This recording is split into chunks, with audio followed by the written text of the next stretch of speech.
Alright. How are we doing today, guys? I'm feeling reasonably certain uh, either we're gonna experience more internet connectivity problems, or at least for today, we'll be totally fine. 100%. Um just a feeling.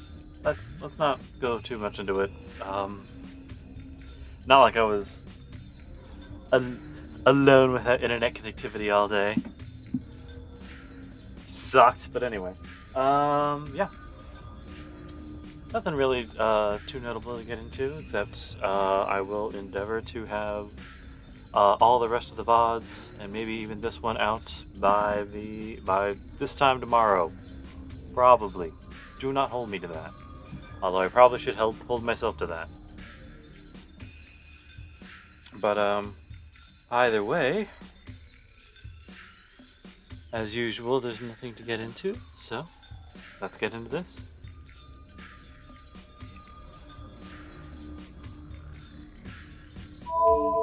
Oh, and there's a good chance. There's a good chance today we're gonna do a double day. February 8th, Unlimited Blade Works. 9. My Dear Stray Dead.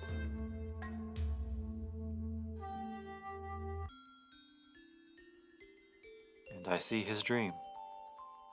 Oh fuck, what happened? Are you guys seeing this? Oh no. Okay. Huh. I do not think that's supposed to happen.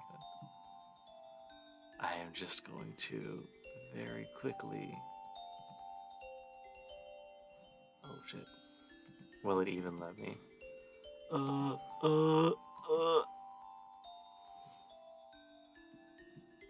Close. I am having some technical difficulties with the game. So I'm just going to do a couple thingies here. Oh dear. And here I said there'd be no scuff. Fool that I am.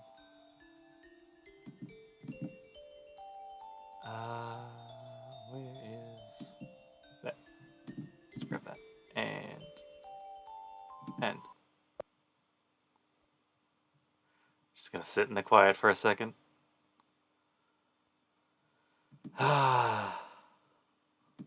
Boy, I sure wish that came up when I was testing it earlier. What the hell?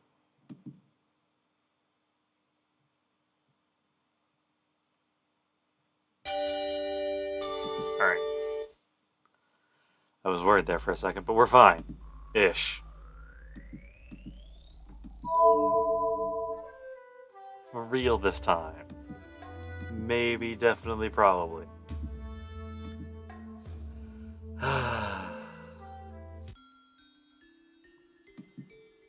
Okay.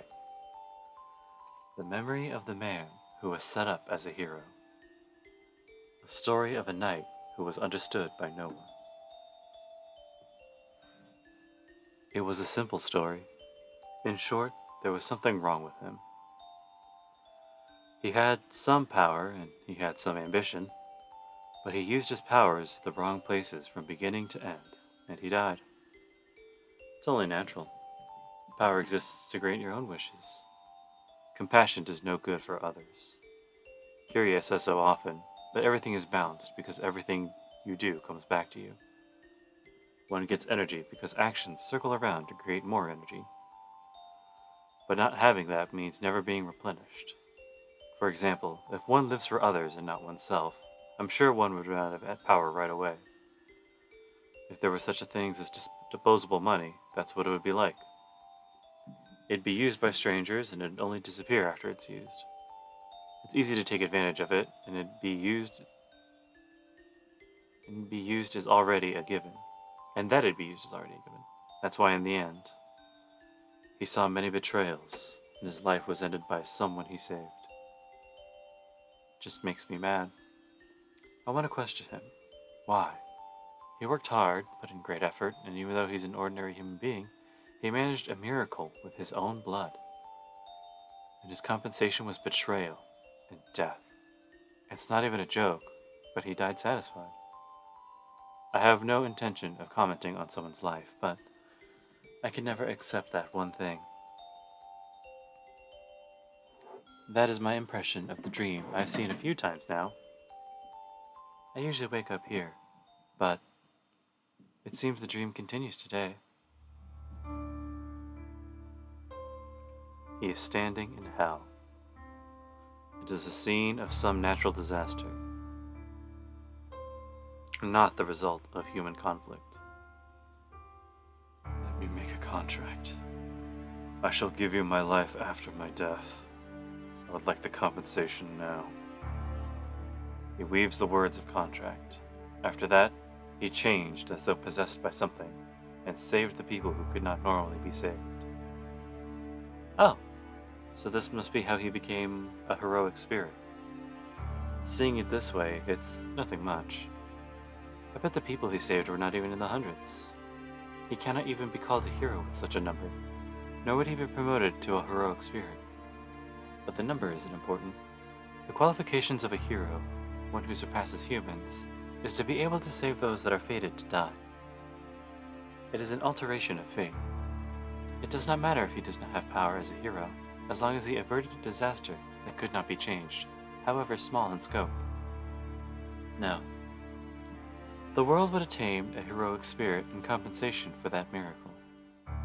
He became a hero and saved those that could not have been saved. As a result, he became a heroic spirit after he died, and he is now repeating what he is doing before he died, being a servant. I guess compensation for a miracle is to become a convenient disposable tool that will fight for others even after one dies. Heroic spirits. Superior spirits chosen from amongst humans, the guardians of humanity. They are not ones with free will like the servants. Heroic spirits are guardians of humanity. Guardians do not have a free will, and they are treated as powers. They are called forth to protect the world only when a factor appears that could destroy it.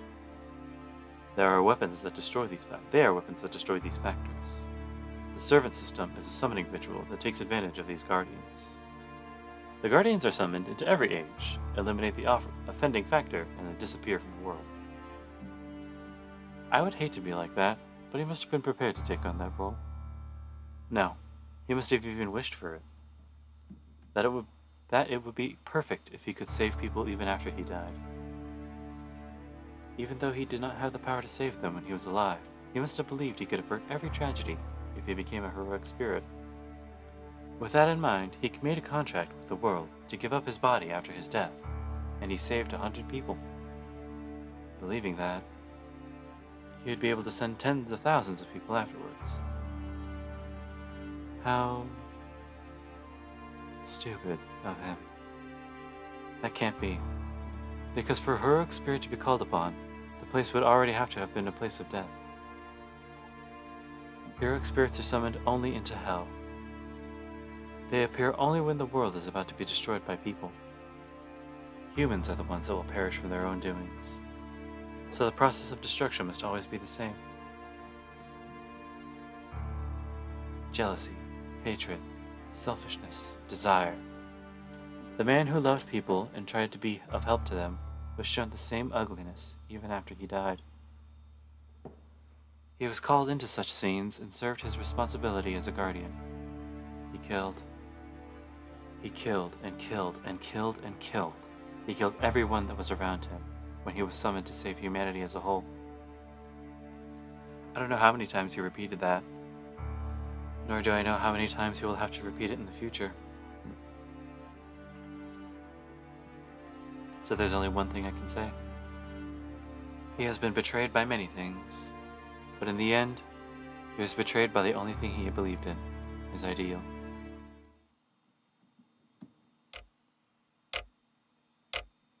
Jeez.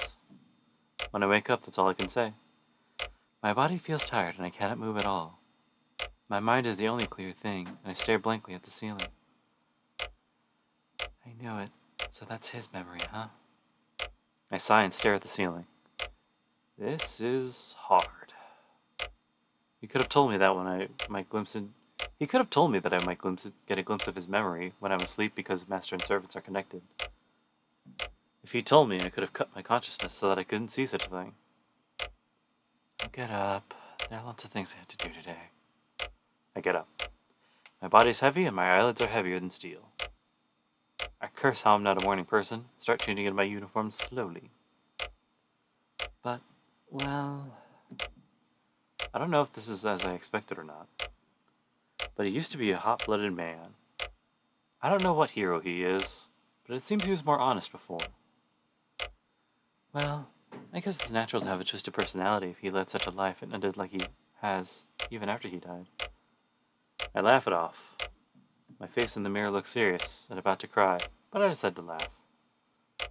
Because I have to do so, or I won't be able to face Archer normally.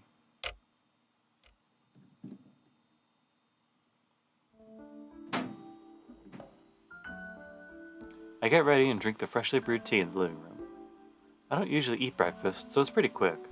I have 15 minutes until I have to get going. This cup of tea is like a ritual I perform every morning to wake up my half-asleep body. People with coffee. Rin, how long are you going to keep playing around for? There's this one fool that I can't read his master's mind. I am going to relax until 7:30. I'll be late if I stay here longer than that. I'm not talking about school. I'm talking about the Holy Grail War. It is not bad to cooperate with other masters, but in your case, the partner you chose is too weak. Jeez. That again? Archer tells me to cut my ties with Emiyashiro every chance he gets. I told you I have no intention of doing so. You say so, but I think he's rather suitable.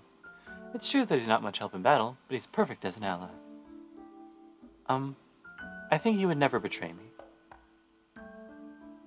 Trust is usually established through tactics. I cannot trust someone without a reason. Look, he is not someone that will stay and win. If you are to choose an ally, Caster's Master is the smartest person. Don't kid me, Archer. Are you telling me to stoop so low? I put my teacup down and stare at Archer. Even if it may be sarcasm, I cannot ignore what he just said.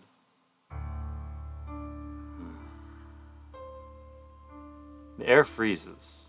I'm really pissed, and Archer has no intention of backing down. We stare at each other for a while. It is true that Castor is a heretic, but she is indeed a mage. In that regard, you are not fit for fighting. If you are a mage, you should put your results over your wishes. It's useless being cynical. I'm not going to change my policy. Man, what is wrong with you? You've gotten strange since you got to know Emiyashiro. Where did that rationality of yours go? Yeah, I know. I'm just going to say, from, like, Fate route to Unlimited Blade Works, she is very different. She seemed more responsible in Fate. I realize that without having you to tell me. But I can't help it. He doesn't have anything even though he's a mage, and is dangerously single-minded. It's unproductive to scheme against such a guy, and he's, Rin, what's wrong? Did you finally realize your own foolishness? Yeah, there is something wrong with me. But Archer, this is all because you showed me unnecessary things. What? No, forget it. You're my servant, so I'm only going to do what I believe is right. I'm not as loose as Emiyashiro, but I do have some things I can't give up. I won't give them up no matter who's telling me so. I say so with anger. And that makes me realize I don't feel any sympathy, even after learning about his past. I'm just mad at him. Where's your reply, Archer? I take it out on Archer and glare up at him. The knight in red makes his usual gesture. I guess it can't be helped. It is the role of the servant to support his master when the master's not doing well. I shall look after you until you return to your usual self. And he answers with a reply that's neither a yes nor a no. And who it out, baby? I wake up. I feel heavy, like there's lead inside my head. What's up with this? I haven't really been waking up well recently.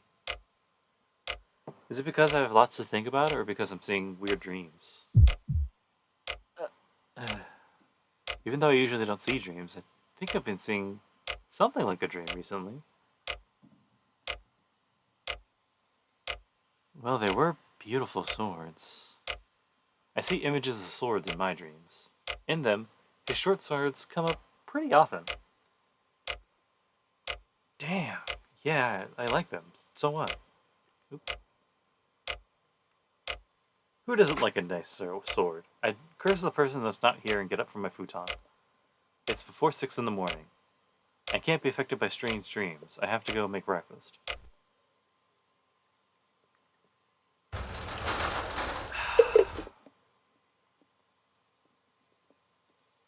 Saber sees me off as I leave the house. I'm getting used to this lifestyle as the morning passes by smoothly.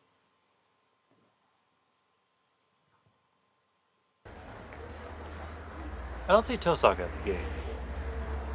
Since the only suspect we had was Issei, turned out to be innocent, I bet she's busy running around gathering information. Wait, it's not someone else's business. I have to investigate that as well. But how do I do that? I guess Tosaka's investigating the people at school, so I guess I'll investigate the building.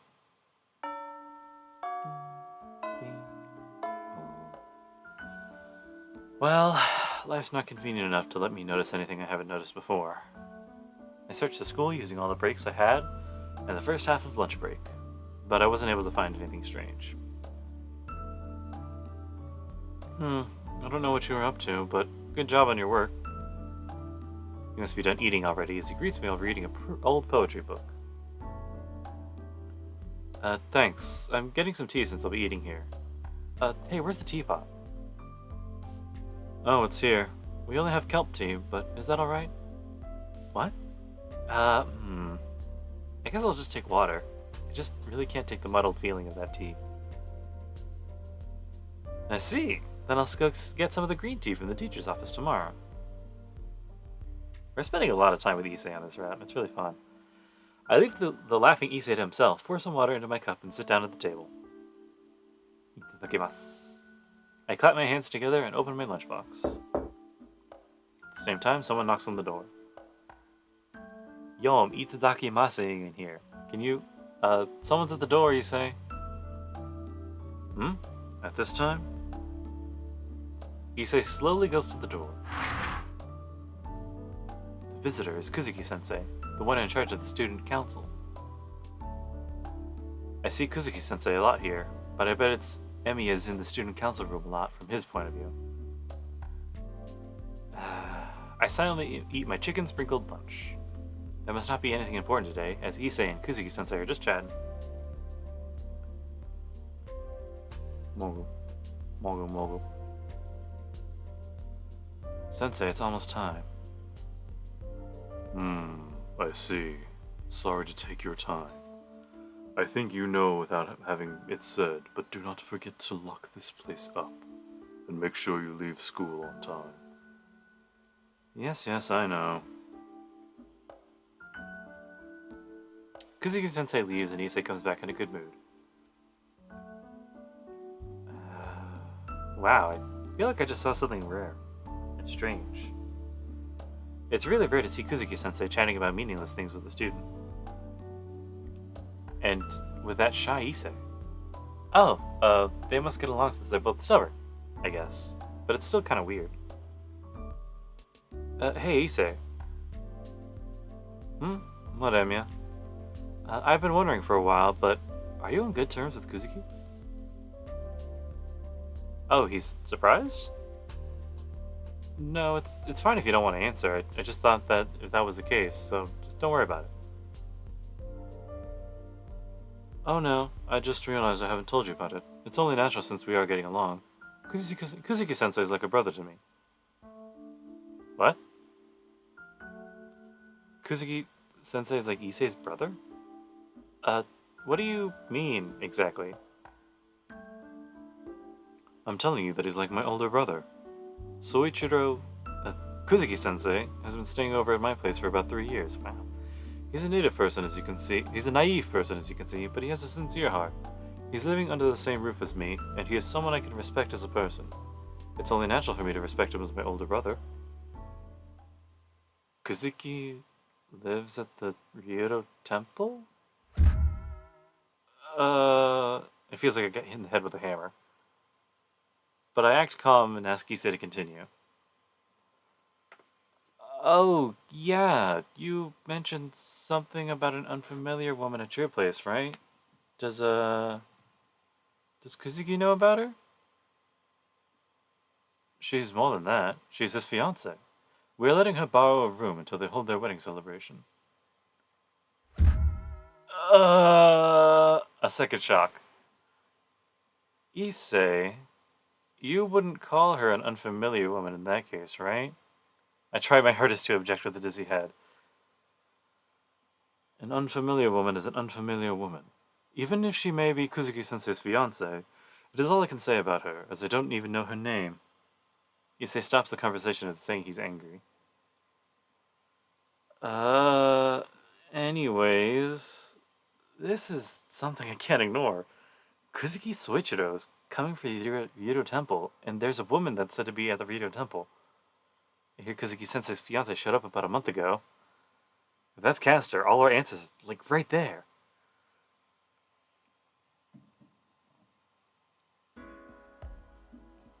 So that's what I heard. In the classroom after school, we don't even have 10 more minutes until we have to get home. But I tell Tosaka about Kuzuki-sensei. What do you think? Considering Issei's case, I don't think we should suspect him just because he's from Ryoto Temple. Kuzuki-sensei, huh? He's not even a mage to start with, disregarding the fact that he doesn't have the presence of a master. I don't know if she's listening to me as Tosaka's frowning to herself. He's not a mage? That's good, I guess. We can count him out in that case. What? Someone is suspicious of him. Someone as suspicious as him has to be a master. Well, I'm starting to get used to this. But I still can't keep up with Tosaka's thought process. We'll ambush him tonight. I'll try pulling some strings so that he'll have to stay the night shift. So you'll be ready too. Hey, hold on. We can't do that. Get him on the night shift. Are you saying we're gonna fight him tonight? Of course. There's no guarantee that Kuzuki will come to school tomorrow. We won't wait. We'll make him stay at school until night and test him if he's a master or not on his way home. Let me just ask you to make sure. How are we gonna test if he's a master or not? Using force, just like I did to you. The phrase "just like I did to you" sounds a bit sweet. So, it's as I thought. Tosaka's a bully inside. Maybe I fought her over the playground's peace when we were small. I'm against it. I think there should be a gentler way to check. We shouldn't have to take such dangerous measures. It's not dangerous. I'm not indiscriminate, you know. I'll just shoot a light gaunter at him. If he's a normal person, he'll just sleep in for 2 days with a cold. Oh, that's kind of a problem too. If Kuzuki is a master, we'll get into a battle like right then and there. As we're the ones attacking him, we won't even be able to talk to him. I don't get it. That'll be even more convenient. What part of it do you think is dangerous? I'm the one that doesn't get you. I'm talking about how dangerous it'll be for you. Tosaka must have finally realized as she stops the conversation.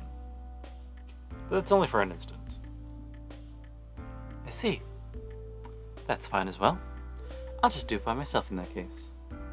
She easily concludes. Damn. I guess it's meaningless to say anything to her once she's determined to do something. Alright, I'll go along. I don't know what reckless things you might do if I let you be. That's my line. Jeez. It's time to leave. Then we'll meet at 7 in the park below the bridge. We'll probably end up fighting, so you better be prepared. She looks away and walks off. I leave the classroom after her.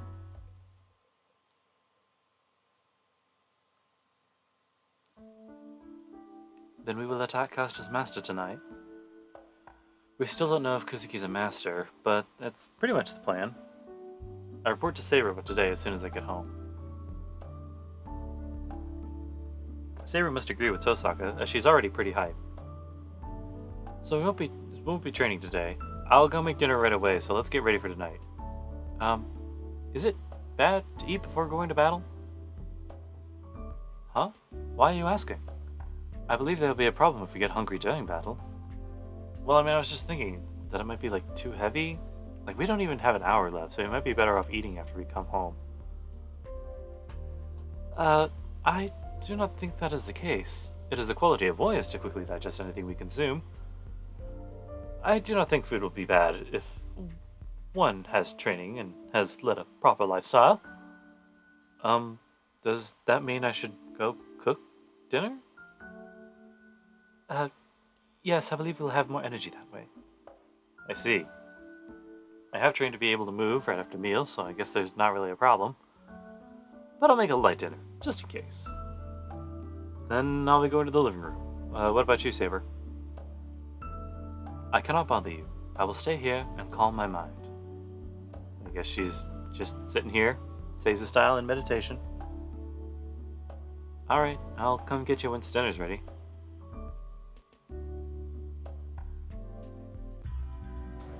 I leave the dojo. It's dark outside. We're meeting at 7. That must mean we'll be attacking Kuzuki-sensei about an hour after we meet. We'll have to fight if Kuzuki turns out to be a master. Caster's a wary servant. She'd never give us another chance at a surprise attack if she found out her master had been attacked. They'll have to make sure to beat him if we're going to attack. I can't let my enemy escape, nor can I run away. No matter who it may be, Caster's master has to be defeated to stop Caster, the one attacking all the people in this town. If all goes well, we'll just take away his command spell. He won't be a master anymore. But in the worst case, we'll have to try and kill each other. Oh yeah, I have to take a weapon. A weapon at my place. Something I can easily put magical energy into. I guess it'd be this wooden sword. My success rate of the strengthening magic has been pretty good recently, so even a wooden sword would become a good weapon. But that's only in the case of normal battles. I need a better weapon if I'm to fight against a master or a servant. To be greedy, maybe swords like this? Like his. I imagine what I saw in my dream. Twin swords of black and white. If they're about that long, I should be able to use them. Most of all, I could fight decently if I had those swords. I'd be able to protect myself, not be a burden on Saber, and be proud that I'm Saber's master. Yeah, sword dude fighting with swords and the sword servant. Man, it's meaningless to ask for something if you don't have it, idiot. My shoulders slump as I head for the porch. I'll just do what I can. For now, I'll concentrate on making dinner. Saber always seems serious, but it seems Saber's looking forward to the meals. It's been my recent secret joy to make her happy.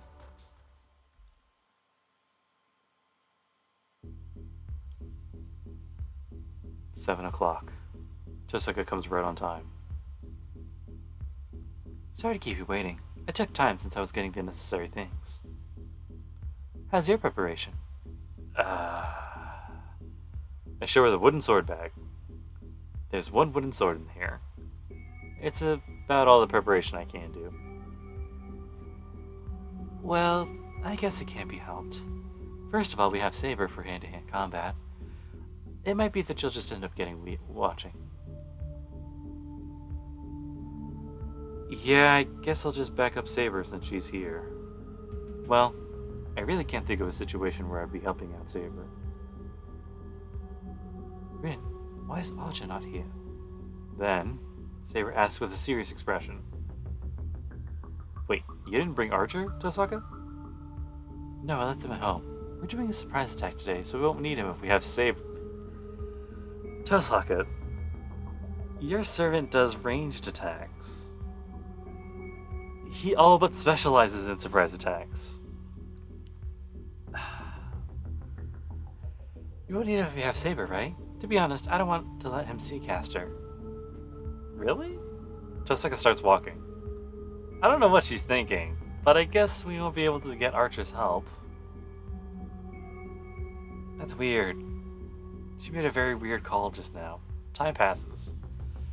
One has to pass this intersection if one is to go from the school to Rito Temple. It's already been an hour since we got here. A bounded field has been created. It's overforeseen, but the soundproofing is perfect. Nobody would notice even if a missile shot here. Really? According to Tosaka, anyway. It's so quiet around us. I guess it's because Tosaka's bounded field is working, but the town is too lifeless. It's already been 7 days since the Holy Grail War started. It seems the town is having its spirit slowly drained without anyone noticing. He's coming. Hi, Namakun. Ah, shit. I moved to the wall. I can't even hear footsteps. I see a shadow under the streetlight. A tall and lean figure. The familiar figure is definitely that of Kuzuki Soichiro. Kuzuki-sensei passes us with the usual ordered steps. He's too defenseless. I'm subtly attacked by the feeling that Kuzuki might be innocent. Hey, Tosaka, don't you think that Kuzuki-sensei is innocent? But we'll find out for sure after we try. It seems Tosaka's in doubt as well. I guess she's still going with the plan as she points her index finger at Kuzuki-sensei. Gonder. It's a curse to reduce the target's physical ability, considered to be the simplest magic. Tosaka's Gonder shot is more like a gunshot, but I'm sure she'll go easy this time. Are you ready, Amikun? She murmurs. I'll still make it. There's a possibility that Kuzuki Soichiro is incident. There isn't any way to check if there's a master or not. I guess this is really the only option. I bite my lip and bear the uneasiness. I have to bear. If Kuzuki-sensei turns out to be innocent, well, I'll just have to remove the curse on him with all my power. Also, he'll just be sick for a while. It's not that big a deal. I'm shooting. She takes a small breath. Right after that, a black bullet is released. She must have made a sound on purpose. It is slow, and the black haze goes for Kuzuki like a pitch change-up. A wind of disease that will cause him to be sick in bed for like 2 days. Not that big a deal. But 2 days of inaction is fatal for a master. There has to be some kind of a reaction if Kuzuki-sensei is a master. Crap. Tosaka jumps. Kuzuki doesn't react at all. Tosaka's Gonder shot mercilessly hits Kuzuki Soichiro's head. But right before that, it is nullified by a rope that suddenly appears in the sky. Oh. The man that was supposed to get hit by the Gonder shot looks at us, as if saying he knew we were here all along. Tosaka, I quickly take the wooden sword out of my bag and put magical energy into it. There's no time to be screwing up the strengthening magic. The robe that appeared in front of Kuzuki now takes form. Female limbs appear from the bluish-purple robe. Teleportation. A complete teleportation is considered to be true magic, even in this modern world. Caster has easily performed such a thing to appear in front of us. I have warned you, Soichiro. I told you to stay at the Rito Temple because such things can happen. She must think nothing of us as she calmly talks to her master, Kuzuki. That is not true. We did catch a target. Yes, the fish aren't that large, but it makes no difference since it is quite the haul. Come out now, you foolish mage. Running away would be hard. No, Caster and her master are here. All we have to do is fight them, even if it is in the middle of the town. But before that, you're not coming out. That's too bad. I at least wanted to see what you look like. Damn that fox, she should know who we are already. Just like it grumbles from her hiding spot. Caster must hear it. I will give you 3 seconds. I'll do the same attack to you after that. Since she says so and points her hand out in her direction. I recall what happened to the Rito Temple. She's not gonna hold back. Knowing her, I bet she'd destroy this whole area along with the wall we're hiding behind.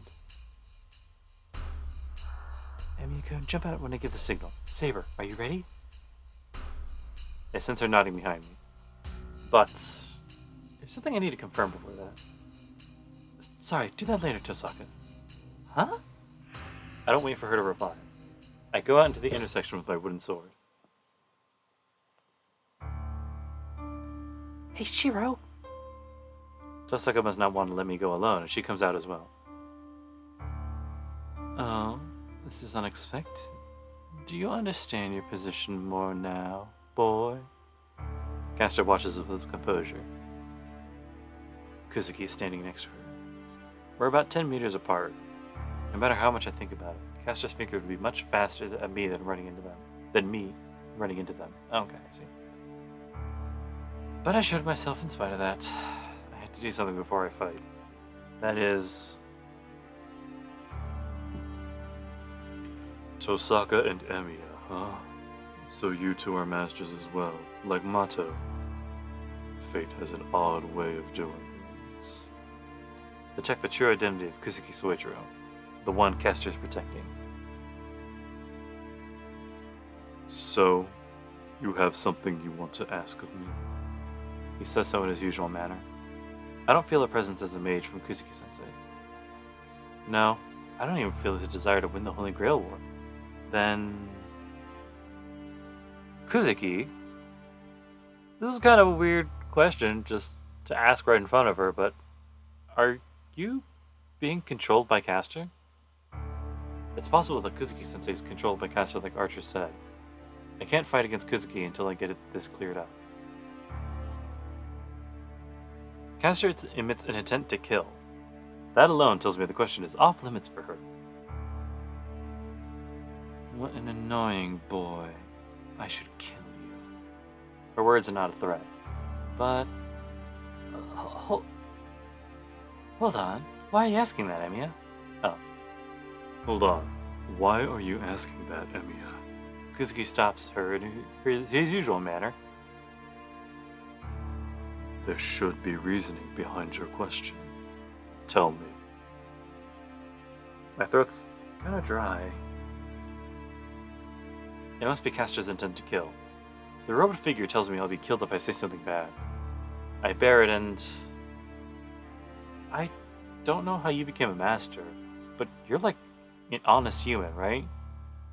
You shouldn't be overlooking what Caster's doing. But since it seems like you are overlooking it, I thought you just might not know about it. I say so while glaring at Caster. What Caster is doing? Yeah, she's putting up her fort at the Ryoto Temple and collecting magical energy from the people in this town. All the coma incidents happening recently are her doing.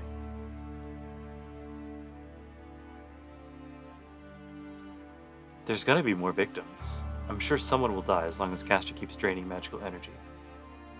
She said everyone in town is her sacrifice. It won't be long before it's too late. I see. A normal human being would not be able to let her be. So you thought I might be controlled since I am letting her do as she wishes. Yeah, but if you're overlooking her deeds, knowing what she's doing, then you're just a killer. We're not going to hold back on you. But it's a different story if you're being controlled. We're just going to defeat Caster. No, this is the first time I've heard about this. He declares so firmly. I don't think it's a lie. Kuzuki Soichiro is straightforward like that when he's teaching. I sigh with relief while keeping watch on Caster. Kuzuki-sensei is a victim if he's controlled by Caster. And all that's left to do is defeat Caster. But Emiya, is what Caster's doing so bad? But still, Kuzuki Soichiro plainly says so.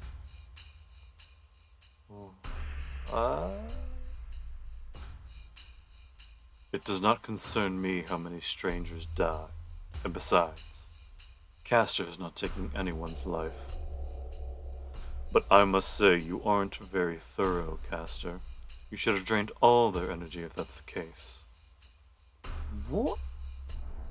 He's not any different from usual. Kuzuki Soichiro gives his honest opinion. Are you gonna involve innocent people in all this? I do not care about anyone. Well, you correctly guessed my nature.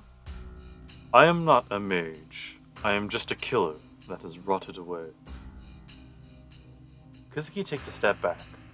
He watches us from behind Caster. You are right that I am Caster's puppet. I do not care about the Holy Grail War. If Caster and you two are going to kill each other, I will just observe. But I value my own life. I do not care what Caster is scheming. I only kill those that are attacking me. Do as you wish, Caster. You can kill them or not.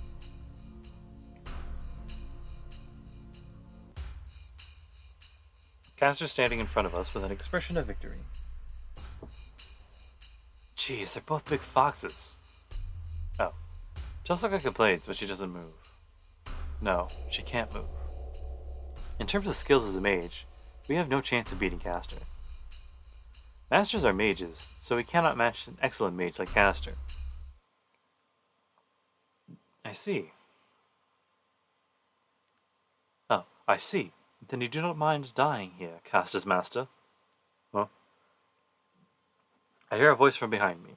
Before I can turn around, the servant of the sword, Saber, charges forward.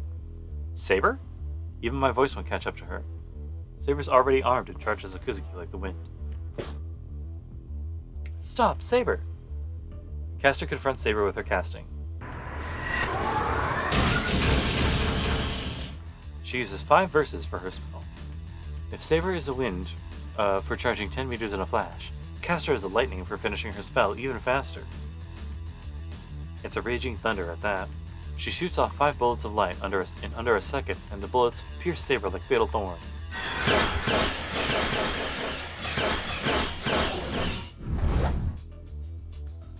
Magic resistance? No, I don't know a knight that can defend against my magic, Caster screams. Even Archer had to evade Caster's spell, but Saber's just nullifying it by glaring at it. Saber's not even looking at Caster. Her target, the one she has to slash, is Caster's master, Kuzuki Soichiro. Saber slashes Kuzuki without hesitation. Soichiro-sama. The intersection becomes silent again. Saber stops after slashing her sword.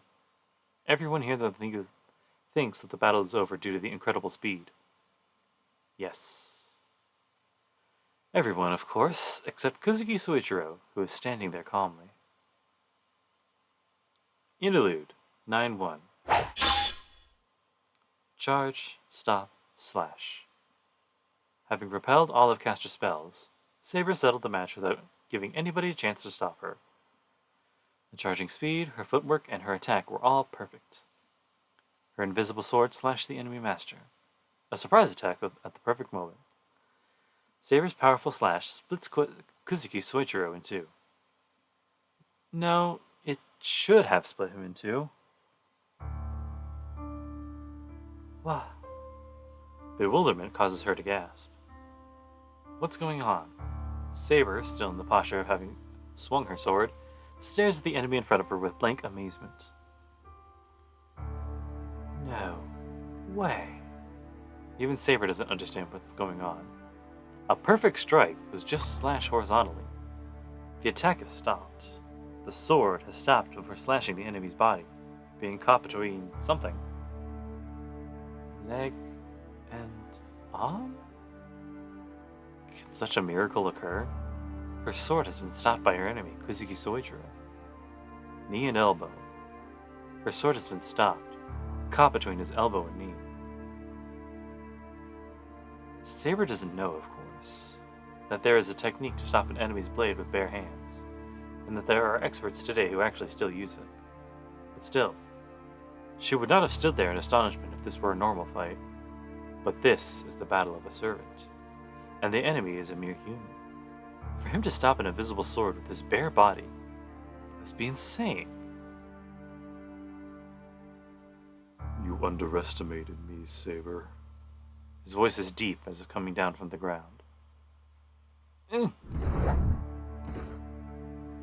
Saber's body moves. She tries to pull back her sword with all her might. In that instant,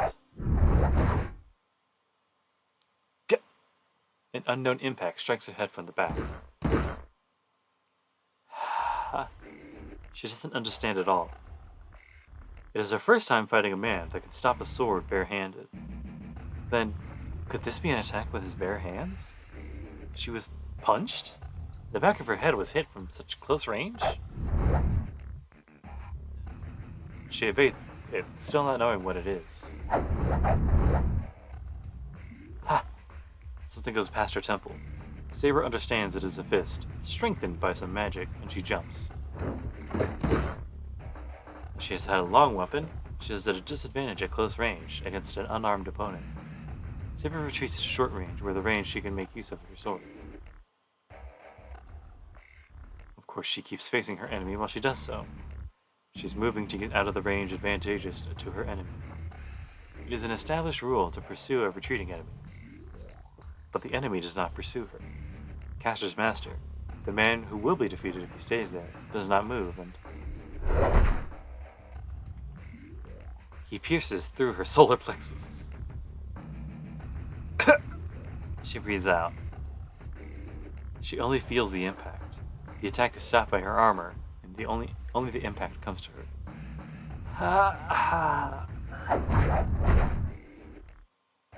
The impacts continue. The things aimed accurately at her vital points are human fists.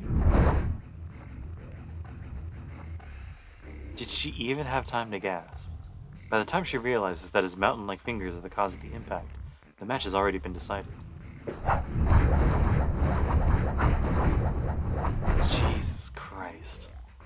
The fists shower down on her. The man's fists are fired in rapid succession with heaviness and intensity as if they're made of iron. How could it be expressed? His arms are flexible like a whip, but they move in right angles. If his arms are shot out like a flash, his forearms that move from there are like the techniques of a fierce god. Kamideva. The almost invisible attacks are all attacking her in her weak spots. He allows no counterattack. Even her arms are targeted, and the pain reaches her core even through her armor. The attacks all come from the outside to the inside. The swinging arms change direction using the elbow as the fulcrum, and they beat Saber from impossible directions. They're sharp and dull. There is not an instant kill, but they contain poison that will lead to death. That is all that is contained in these attacks. Even though the fists cannot be avoided, they aren't that heavy. But the pain numbs her mind every time she receives a blow. Taking that small opening, the fist goes back for the back of her head, like death's scythe.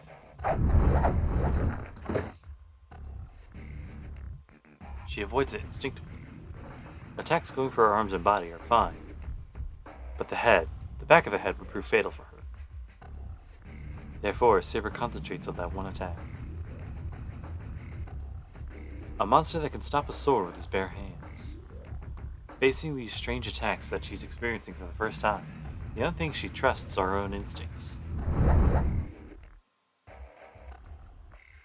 You are dodging well, and you are still confused, too. The enemy's arms stop moving. His stance is like his arms, steady like a rock. I see. It is not your eyes that are exceptional, but your intuitions. The man moves. What is different about the attack? Saber, who is avoiding all the fatal blows, could not dodge this attack. Her mind fades. The impact landing on the back of her head shakes her brain. But she still manages to raise her hands. The man's attacks cannot penetrate through her armor. Then, the man will go for her bared head. Saber raises her arms to protect her face. Gah! The impact comes through the arms. It's like a snake crawling through a thick forest. The enemy's fists easily make their way through it. Her mind fades away. The body of the snake, his left elbow, smashes into her collarbone. Saber avoids it by retreating a bit and grips her sword. The course of the fist after that, she readies herself for the blow that'll go for the back of her head from the left side. She can't make light of him anymore. If the enemy is to take her consciousness, she will let him. But she will cut down his arms as compensation. She opens her eyes wide and... she's astonished at the change. With the elbow as the fulcrum, the blow comes straight down from above. The circular orbit of his attacks changed to a straight line. She instantly moves her neck to avoid the blow going for her head.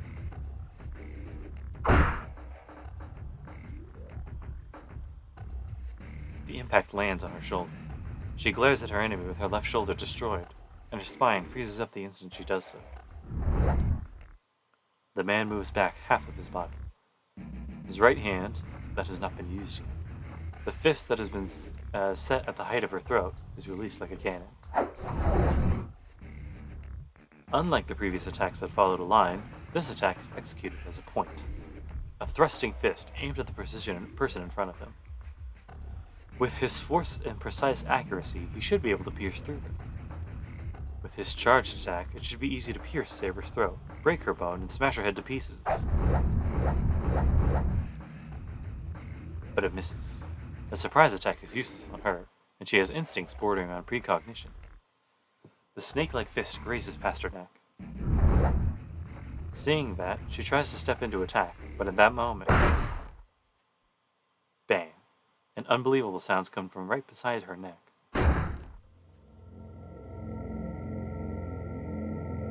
The snake fangs pierces her. The instant it is dodged, the attack that passed her uses its fingers to dig into her neck with a sound. Anchor!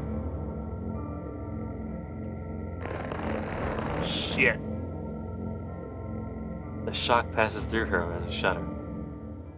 Yes, hand is originally something used to grab, not punch. It must be supported by caster's magic, as the enemy's fingers easily squeeze off her neck. Jeez. I'm not doing the scream. It's kinda late. Saber's sword is raised. Her sword moves to cut off the enemy's arm before her neck is crushed. But she's unable to finish her attack. Before the sword is swung, her body itself is swung like a sword. She feels her body fly through the air, and overswing like a pitcher. The man holds onto Saber's neck as he throws her with one arm. A fastball, but the human is the ball. Jesus fucking Christ. There's no way she can land safely from it. Her neck is scraped off and she's smashed into the concrete wall at a speed of 200 kilometers per hour. Her body is forced to stop its action. God damn. Saber just got her fucking ass handed to her. Everyone watches in astonishment. Not just me and Tosaka. Even Caster, who should be overwhelmed with victory, watches her master in astonishment. Saber's quick charge into Kuzuki's counterattacks, from the nightmare-like neck grab to the perfect throw that fascinated even us. Saber doesn't move. She was thrown by her neck and smashed back first into the wall. The wound on her neck should be fatal. Even worse, she hit the wall with such speed. I don't think he killed her, but I'm sure she won't be able to move. At the very least, Saber will stay on the ground until her wounds on her neck and body heal. No way, I murmur without realizing. Even though his fists are strengthened using Caster's magic, Kuzuki is still only human. Don't put the blame on me. Who could possibly think that he would be able to overwhelm a servant in hand-to-hand combat? It is fine to assume that the master's role is to support the battle from the back. The lean figure turns. But there is always exceptions. There are masters who can only fight head-on.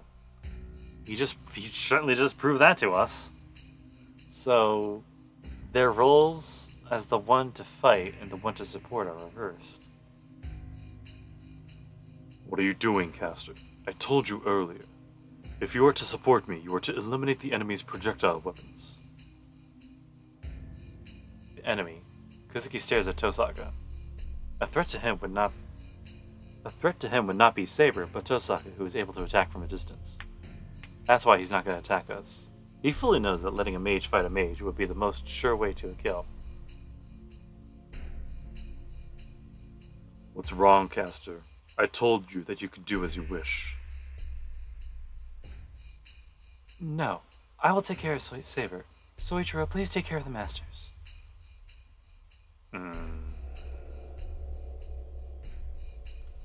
Kuzuki silently nods and walks towards us. Caster faces Saber behind him. Fine. Saber was taken aback, but I already know his attacks, so we just have to beat him before he gets close to us. Tosaka slowly retreats while glaring at Kuzuki. A battle between a mage and a fighter is a fight for distance. Even though Kuzuki has a monstrous fighting techniques, he's no magic resistance. Therefore, we can win if we cast something. Yeah. We win if if we manage to cast a spell before he reaches us. That's a pretty big if, considering he just fucking... Kuzuki faces Tosaka and does not move. The caster's walking towards the wall where Saber's smashed. That action's a mistake. That's an opening I can take advantage of. So now, I am going to protect Tosaka, because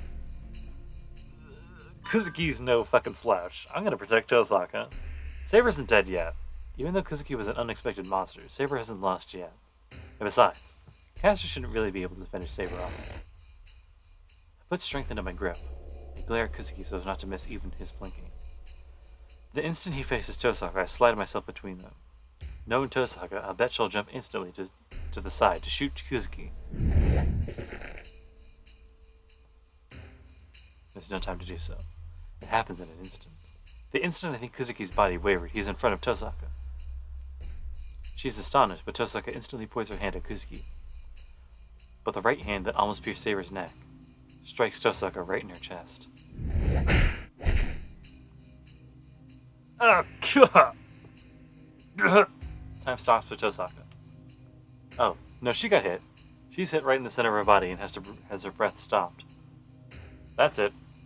As she can't breathe, she can't cast her spell, and has most of her magic ability, and most of her abilities as a mage cut off. Fucking hit her with the silence, classic style. She managed to instantly jump back, so the attack only stopped her breath. But the next attack, even though she jumped back, it's only about a meter or so. Such distance, it's not even considered a retreat against Kuzuki. I move in between them. Using my wooden sword as a shield, I face Kuzuki, who's about to attack Tosaka. He thrusts his fist. What? I can't see it? How did Saber avoid such a... I desperately protect my left side. Fuck. I hear a heavy sound through the sound, and the sound of my wooden sword breaking. I see Kuzuki getting ready for his next attack. I'm gonna die. I feel it instinctively. My strengthened wooden sword was like metal.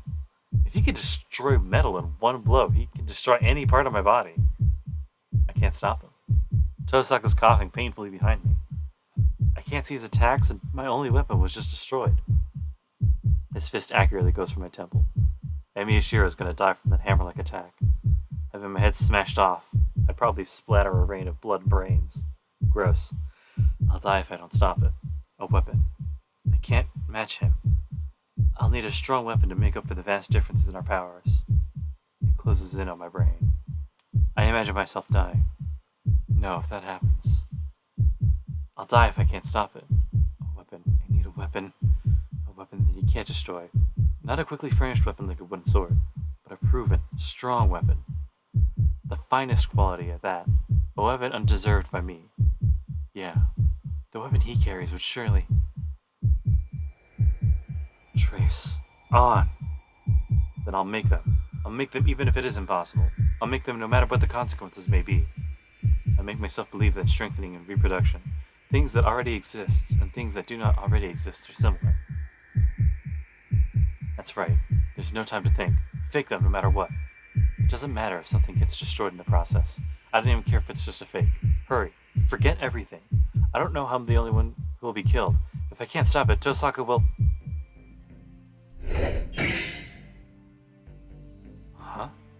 No way. That spectacle. Oh. No way. Tosaka. That spectacle. Tosaka speaks out to me. For me.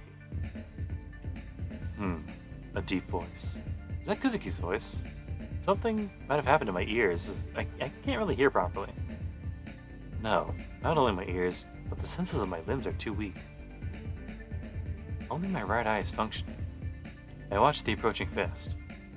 I observe as someone else's action blocks the attack. My arms are about to rip off. Even though I have no feeling, I hear my nerves tearing. In my hands are his twin swords, Yang Sword Kancho and Yun Sword Bakia. The names of the swords. Even though they're haphazardly produced, the swords still present their existences to the wielder. But I'm sorry. I can't project you guys perfectly with my skills.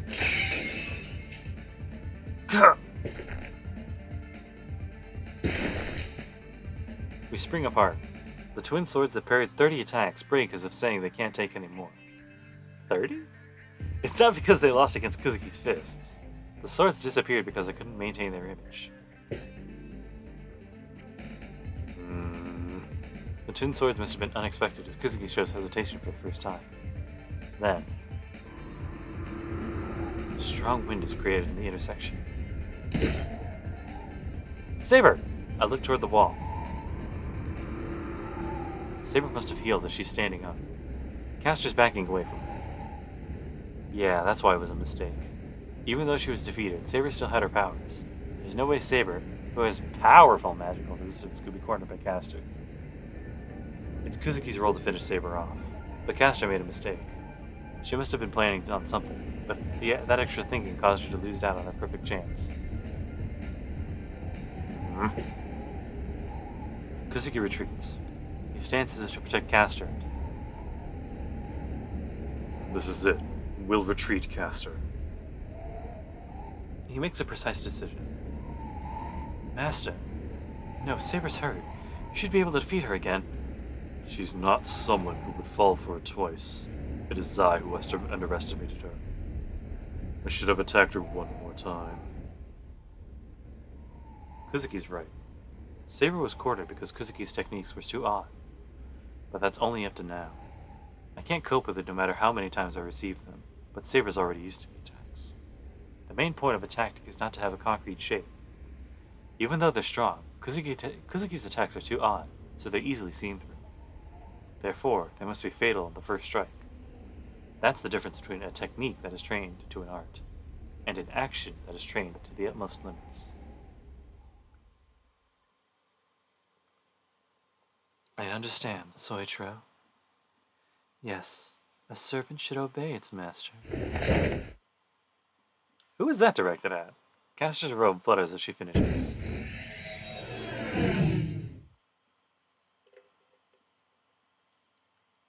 There's nothing after that. The bluish-purple robe circles Kuzuki as if through sorcery and disappears without a trace.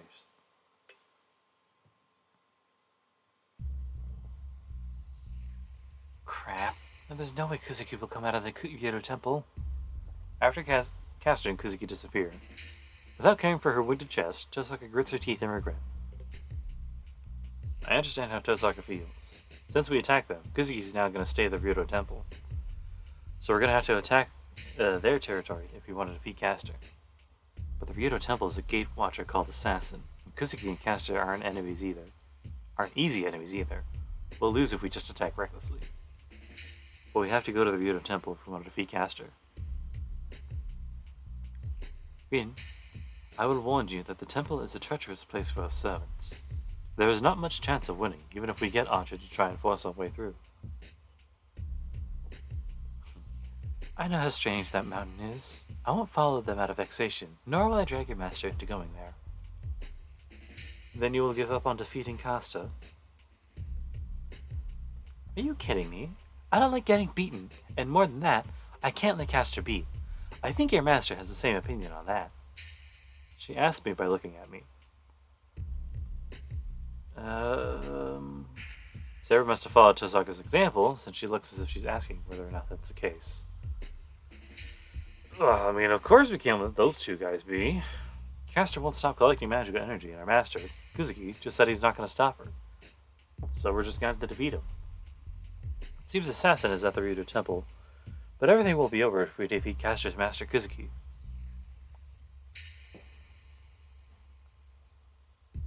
Yeah, I don't think Kuzuki-sensei will let us easily take his command spell, but we should be able to do something if we capture him. I guess I'll have to stick to planning for now. Then, I don't know why, but Tosaka suddenly... By the way, what was that, Emiya-kun? Wasn't strengthening the only magic you can use? She answered with a serious expression. Does she mean, like, reproducing archer swords? Well, I'm still surprised myself, but I don't think she should glare at me for it. Answer me. You told me before that strengthening magic is all you can use, right? Well, I mean, yeah. Projection is the first magic I was able to use, but I was taught that strengthening magic just because projection is inefficient. Oh, did I not tell you that? No. I'm mad that I haven't heard about it. She glares at me. I don't know why, but Tosaka's kind of pissed. It's not like she's just learning new information that's going to be really useful. Let me ask you, this isn't your first time using the projection magic? Oh, I guess not. I do it kind of often to get myself together after I fail at the strengthening magic, but it's not like I could, like, project anything useful like I just did now. I can get them looking the same on the outside, but they were all really empty on the inside. Empty inside? What do you mean? Do you mean you can only reproduce the appearance? No, I'm thinking about, like, what's inside as well, but I can never manage to do it. That's why I'm surprised right now. What I imagine isn't really close to the real thing, but the swords just now were pretty close, actually. Then does that mean you required projection magic before strengthening? It's more like this is the only thing I could do. My father told me it was useless and that I should just use strengthening magic instead. Yeah, I would have told you the same thing as well. But that's strange. You reproduced Archer's sword for such a long time, but you can't project normal things.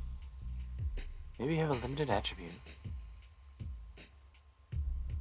There are mages who aren't versatile, but very powerful in one matter. Tosaka starts thinking by herself. She doesn't even look at me. Let's go home for today. It seems Saber used magical energy to heal herself, so we're just gonna have to let her rest. And she goes home like that.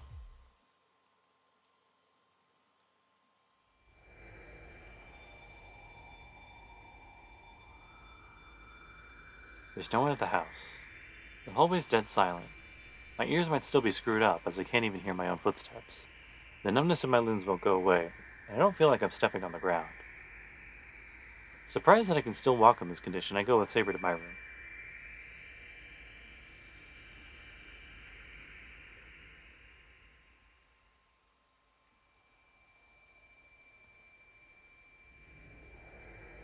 Let's not train today. You must be tired, right? You were pretty badly wounded, too. Oh. I guess it kind of fits for both, but yeah, let's not train today. You must be tired, right? You were pretty badly wounded, too. I'll talk to Saber once we get to my room. No, I do not have a problem. I've used magical energy to heal myself, but I'm still able to replenish that magical energy. More than that, Shiro, is there anything wrong with your body? No, I'm fine. Limbs are a little heavy, but it's like muscular pain. I bet it'll be gone by tomorrow. Alright, but please tell me if your body is hurting.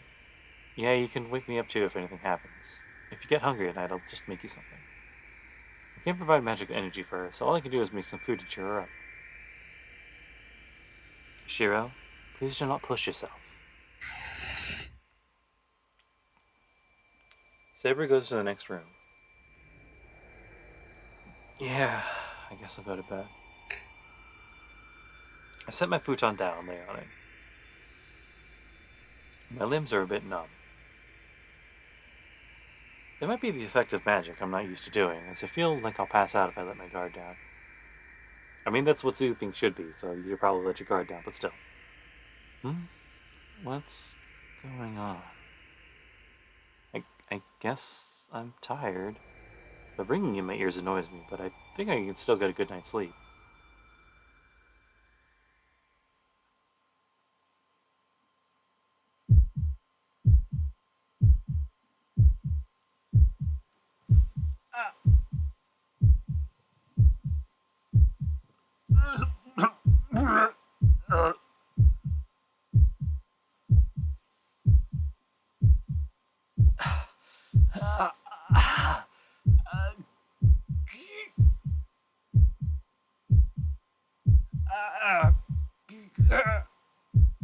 I squeeze the futon. It feels like hot metal is coming up from my throat. Every muscle, every bone in my body is messed up.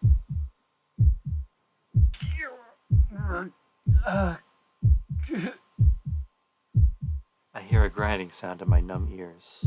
The sound of creaking bones is coming from within me. What don't they like? My bones are twitching as if to complain to me, and my ribs are shaking as if to burst out of my body.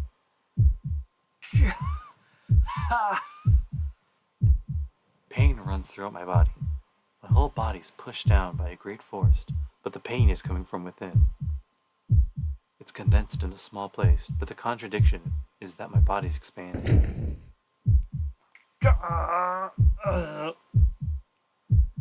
Pain runs throughout my body. My whole body is pushed down by a great force, but the pain is coming from within. It's condensed in a small place, but the contradiction is that my body is expanding.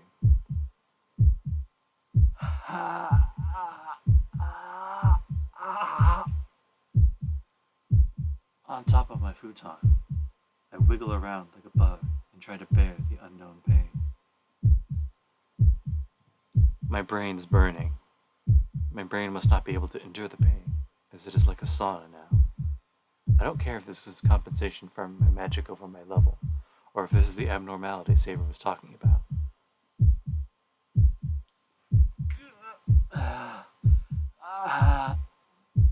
But for some reason I don't want to ask Saber for help. I don't want to worry her, and I have to be responsible for what I did. It's natural to do so. I suppress my moaning as I sweat.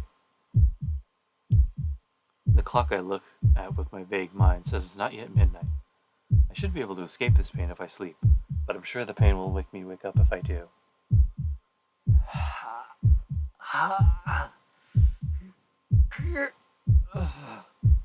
I'm going into a daze. My mind's boiling up. The pain should go away once the sun comes up. But until then, I have to bear this pain for about 7 hours, and this fact by itself seems like a bad dream.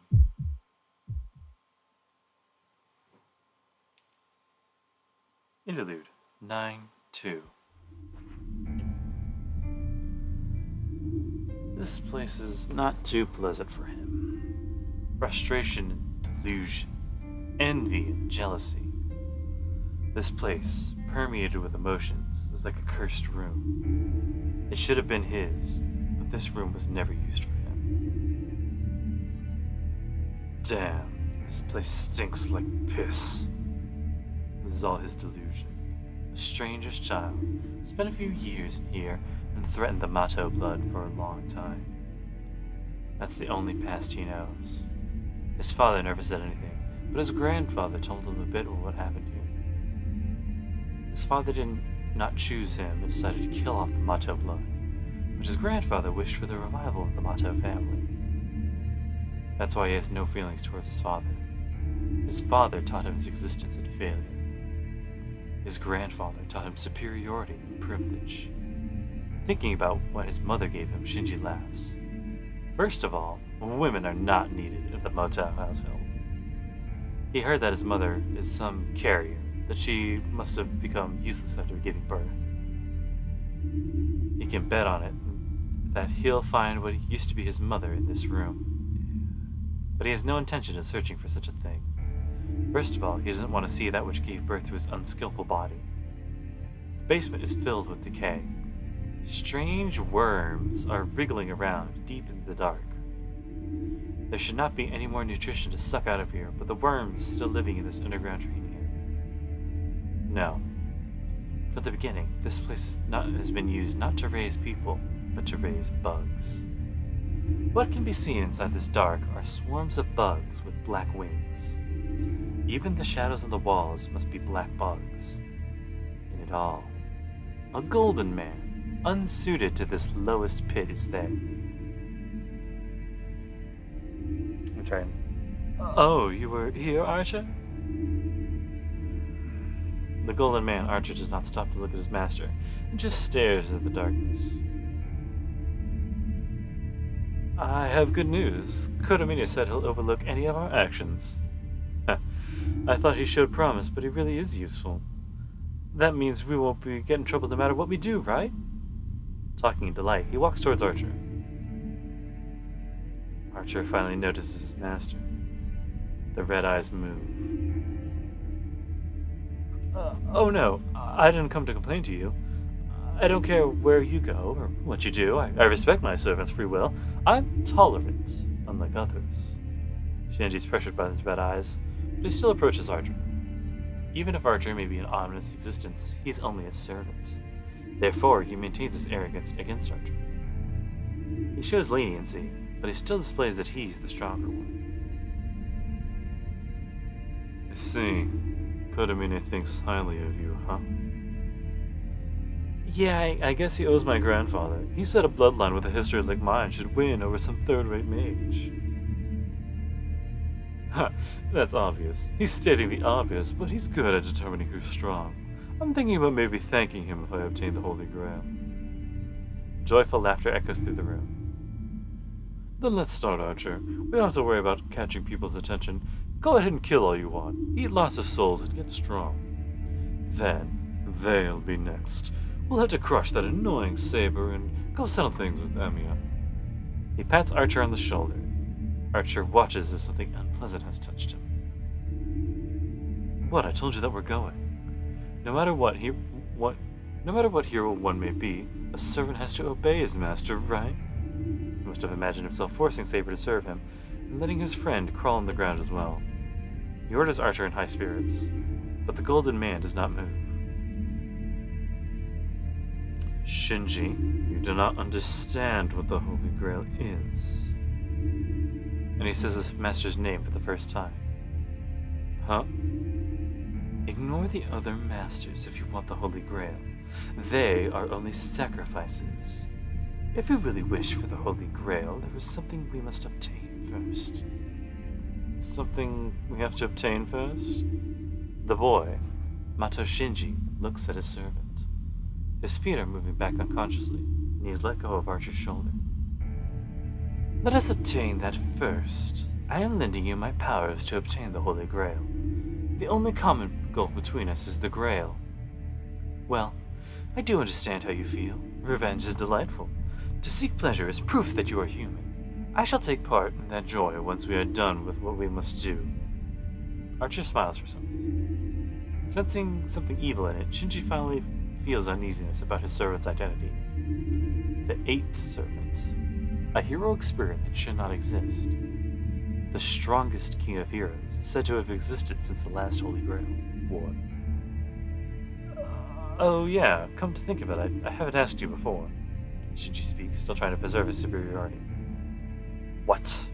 I shall answer you if you question me, Master. It's about your wish. What do you want to do after you obtain the Holy Grail, Archer? It's a natural question. A heroic spirit that is half immortal and has all the treasures in the world. What can this man possibly wish for now? What? You do not know? Archer says so with surprise. His face is smiling as if he found a small happiness. I allow everything that is magnificent. A splendid ornament is something that I admire the most. But I cannot stand giving it to meaningless extras. Extras? It happened a long time ago. I chose 10 servants and tried to kill the one that I did not need. What do you think happened, Shinji? Huh? They were all slaves, right? Then didn't you kill them all? No, I actually could not kill anybody. None of the laborers were meaningless in the old world. He shrugs his shoulders ironically and steps forward. A deeper darkness. He raises his foot over the dark shadow. But this world is filled with extras. I believe there would not be a single meaningful person, even if I sought 1,000 people. Man, this world has gotten so friendly to humans. I don't get it. What do you want, Archer? You want the Holy Grail because you have something you want, right? Then... Archer doesn't answer.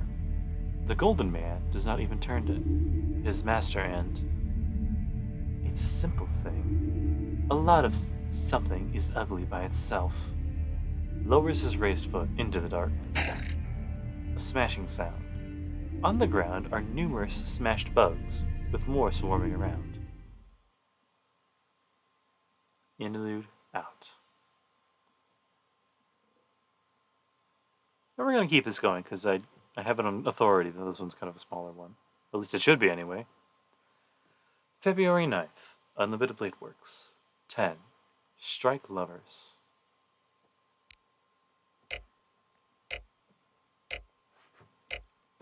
It's morning. I slowly open my eyes. The night that felt like it'd last forever has ended. Good. Pain's gone. I don't know if I could bear the pain anymore, or if the pain went away at some point. Anyway, I don't really feel any pain, and I don't really feel sleepy or tired. My head's cleared up, and I managed to get about 3 hours of sleep. Alright, let's go make breakfast.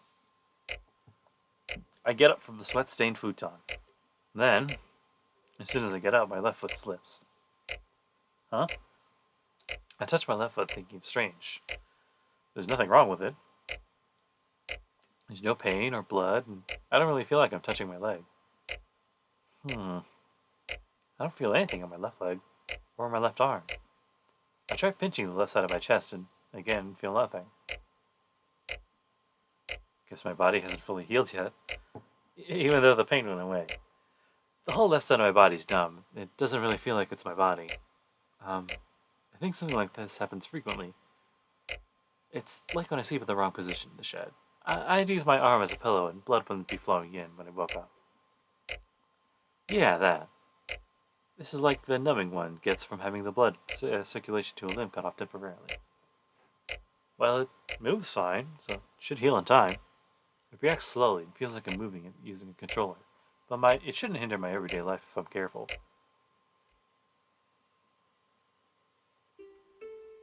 I refrain from using a knife this morning and make a simple breakfast consisting mainly of bread. My dominant hand, the right hand, is good, so I can use the frying pan. I cook some ham and eggs, instant clam chowder, and make breakfast of 3. Itadakimasu. Itadakimasu. The two bow and dig into the toast. Saber eats the toast and salad like always, munching and nodding. Yeah. It's interesting to see Saber using chopsticks, but Western food suits her more. Saber's usually quiet. It's not that she's untalkative, but it seems like she considers silence a virtue. So this is how she is during meals. It's easier for me to stay quiet during meals, so a meal like this is ideal for me. Huh? Then I realize why it's so quiet this morning. In a word... Hey! Morning! Oh, we're having French food this morning? Fujini didn't stay over last night. Yeah, I cooked French food this morning, so just be quiet and eat. I give Fujini her mug. But this kind of smells like instant food, Shiro. It's just your imagination. Your nose isn't working too well since you just woke up. I see. You might be right.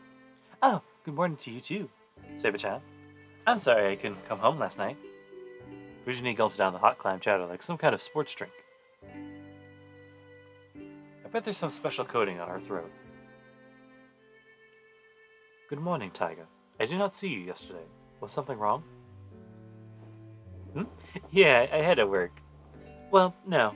I'm just going around visiting people who are sick. but that ended yesterday, so I can relax again today. She puts some margarine on her bread while she's speaking. It doesn't really matter, but Fujini doesn't use butter. I can ask her why, but I don't want to since I'm sure I'll get a stupid response. Hey Fujini, how many how many students are in serious condition out of the ones who went to the hospital? No one's in serious condition. They're all just staying at the hospital to be safe, and I hear they can come back to school next week. It's alright, Shiro. Just relax, and don't worry about that incident. Fujini bites into her toast. She looks so carefree that looking at her makes me feel like I can trust her. I see. That's good. Yep, everything's alright. I'll be looking forward to dinner tonight. She has a peaceful smile. Yeah, at times like this, she reminds me that Fujini's Fujini. Then I'll be going. Please take care of the house while I'm gone, Saber. Yes, that is fine, but... Shiro, I did not see anything made in the kitchen. Am I to go without lunch today? Oh, no, I can come home early today since it's Saturday. I'll be a little late, but I'll be back by lunchtime to make lunch. I see. Shiro, it is troubling if you do not tell me about such matters. It seems you are pretty careless this morning. Your reactions are slow too. Do you have something that is worrying you? Huh? No. My body's still kind of heavy from yesterday. But this should be back to normal in no time. The left side of my body's still numb, but it doesn't hurt, so there's really no problem. I can't tell Saber about such a thing and worry her. Well, you're right that it is my fault. Meals are your only hobby.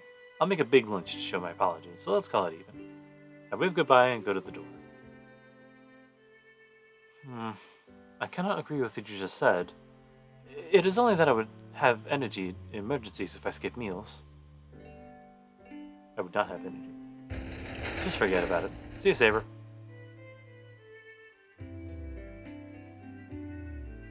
I leave Saber's complaints behind me. Whoa.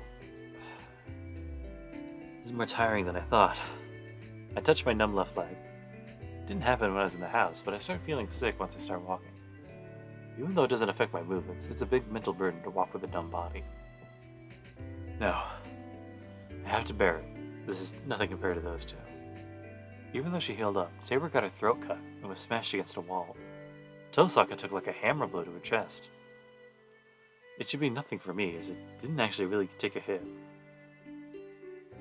Well, I step out with my numb left leg and start walking down the hill. I feel slightly nauseous. I walk to school with ghost-like steps. Whatever that means.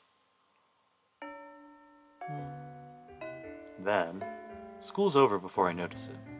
It might be because of my body, but I don't have a sense of time. I don't remember anything about the lectures, and I'm not too sure what I did either. Is this bad? The left side of my body's still numb. Even though I don't feel anything, having it numb for so long gets me worried. I don't really feel it, but it feels like I'm getting heavier. The nausea won't go away either, and of course Kuzuki wasn't at school.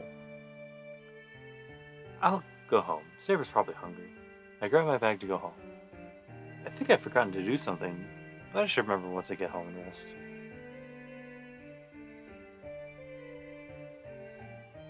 Oh. I remember when I walk up the hill with my numb left leg. I forgot to talk to Tosaka. I forgot about it since I had my hands full with my body, and since my head was spaced out. Well, I'm sure nothing big happened since she didn't come see me. Considering my condition, I can contact her once I get better. Did she not give you her number? I'm home. I announce myself loudly as I head to the kitchen. I put the food I bought in the refrigerator, wash my hands, and put on my apron. I'll be making codfish pot tonight, so I'll use some meat for lunch. I think about making teriyaki chicken and start getting ready. Are you home, Shiro? Saber must have heard me as she comes in from the porch. Yeah, I'm sorry I'm late. You can rest while I cook. You must be hungry. Shit. I dropped the dish in my hand since I was preoccupied with Saber.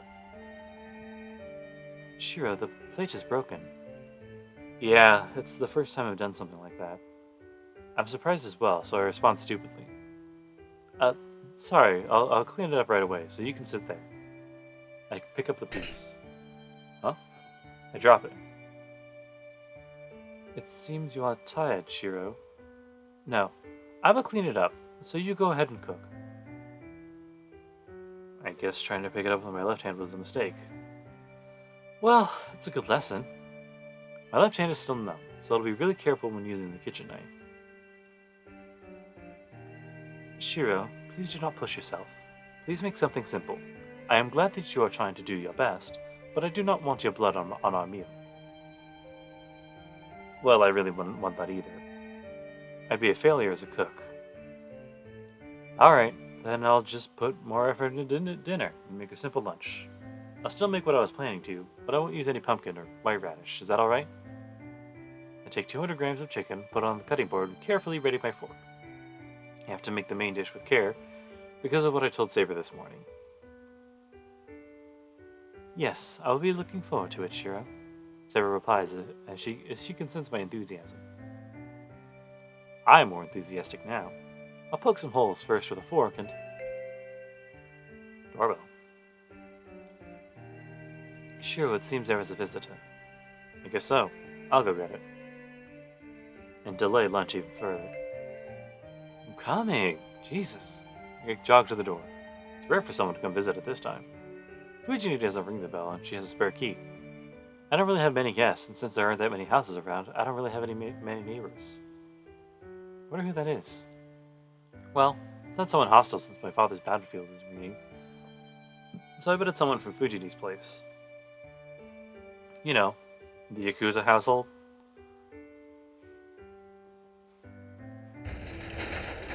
Who is it? I open the door. Then... my mind freezes.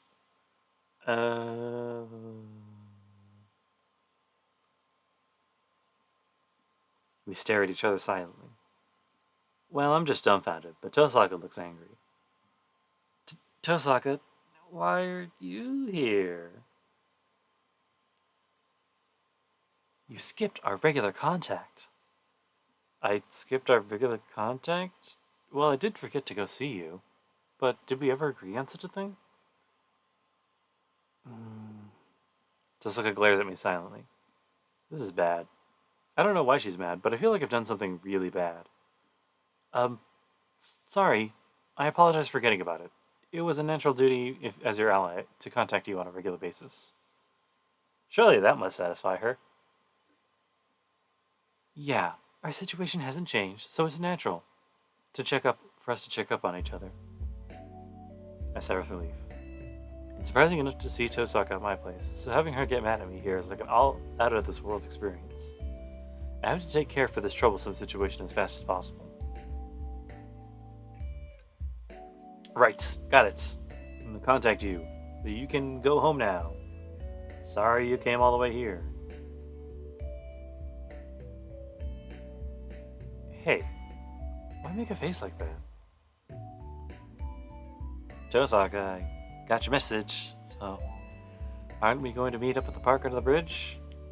I get a bad feeling, so I asked timidly. That must have been the last straw, as Tosaka is good at reading what I fear the most. No, this isn't a good opportunity, so I'll hold the meeting here today. You wouldn't turn away a friend who came to see you, would you? She smiles like a devil and says devilish things. Have a meeting? Are you gonna come into my house? What? You came into my house too. It's not like this will be my first time, so it's nothing you have to hide from me.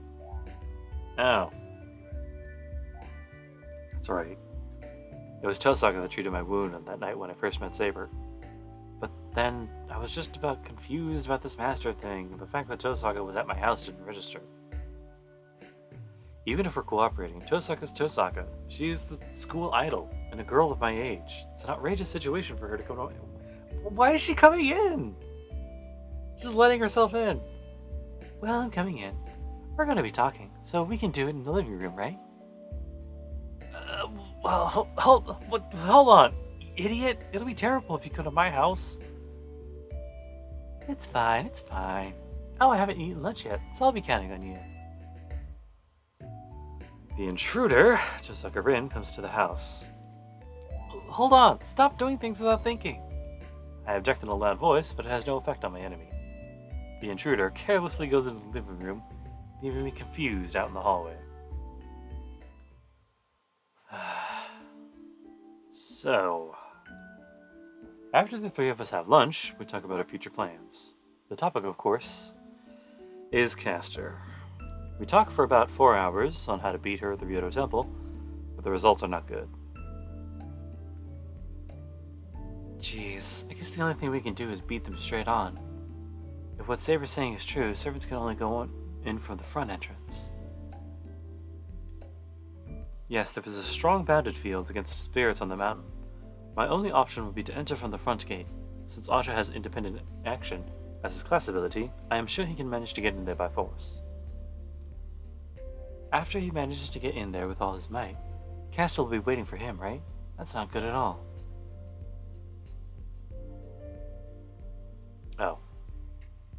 That was Shiro saying that. Whatever. You're right. He can't be the target when he's out the one who shoot. He can't be the target when he's the one who should be shooting the target. Well, I'm sure Saber and Archer would be able to beat Assassin together, but coordinating Castor after getting into the temple would be another problem. From what I hear from Emiya-kun, there's a big pool of Angela energy there. If we corner her badly, she might take us out along with the whole Ryoto Temple. Seton.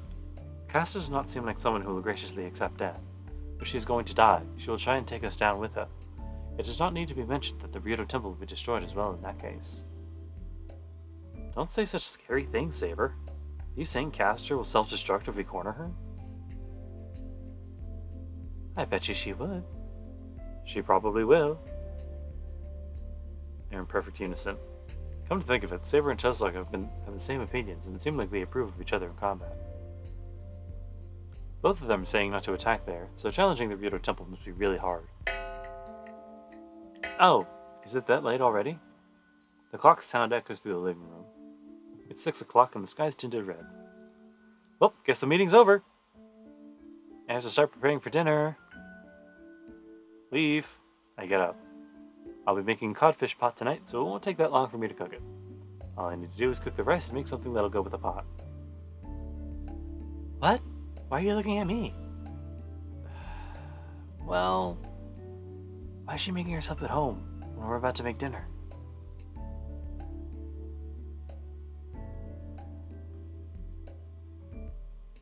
And you're sitting so far away from me. I don't know if that's your usual spot, but it's inconvenient as you come closer while we're talking. Why are you sitting way over there? Tosaka, who is sitting magnificently at the table, stares at me, who is sitting at the very corner. There's only one reason why I'm distancing myself from Tosaka. Shut up! My usual place is right where you're sitting. It's like this because you stole my spot. I complain with all my might. Oh, I see. You don't care about it outside up here since we're masters, but you go back to being yourself back home, huh? Is that so bad, idiot? This is normal since I'm a guy. It's strange not to be nervous when it's a girl of my age and Tosaka at that. I've been having this meeting normally, frantically telling myself that we're both masters. It's pitiful, but I was nervous about throughout the meeting, and I don't know how many cups of tea I had. But isn't that strange? Saber's a girl too, and from what I hear, Sakura and Fujimura-sensei come here as well, right? Then I should be no different. It's not. Saber and Tosaka are different, Fujini and Tosaka are different, and Sakura and Tosaka are different. First of all, I can handle being with Saber because she's someone to fight alongside with. Just go home. We're having dinner. Oh. Just go home. We're having dinner now. Archer's waiting for you at your place, right? Oh, I can't go home. We haven't decided anything yet. Aren't we going to talk about our future plans after we eat dinner? Ugh. Oh, I'm feeling real dizzy now. Is that already determined, Tosaka? Am I wrong? I don't care if you don't want to.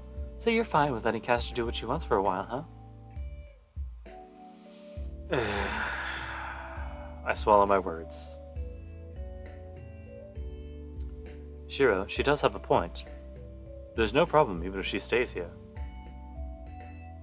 To make things worse, Saber's on Tosaka's side. Alright, but I won't be held responsible if you don't like the food here. And Fujimura-sensei will be coming, so you can convince her. I know. I already know how good you are with the lunch you made. And I know about Fujimura-sensei. I'm aware of it, so you don't have to worry about it. Huh. And I could be held responsible if you regret it later on. I look away from her and head to the kitchen.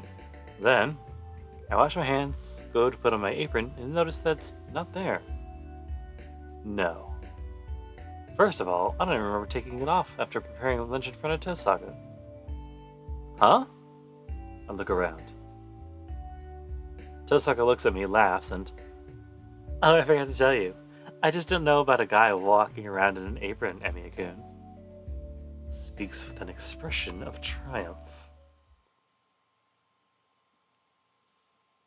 Not talking about manliness here, Tosaka.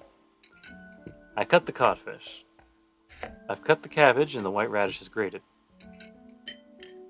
Alright, all I need to put these in the soup and put it on the stove. The pot is boiling. It's a simple dish, so the soup is like the only thing I can work on. That went well, so all I have to do is left to prepare the plates.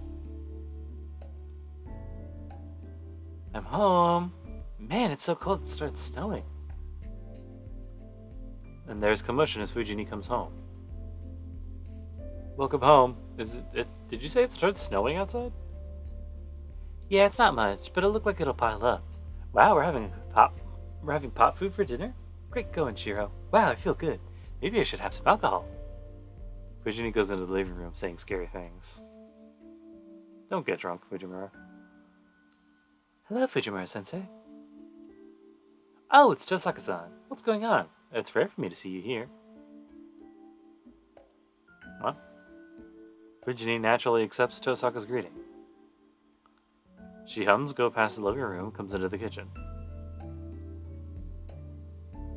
Wow, that's a good codfish. They say white codfish is the best, so sake's gonna really taste good with that. Fujini opens the refrigerator. Then, after taking out a snack and eating it...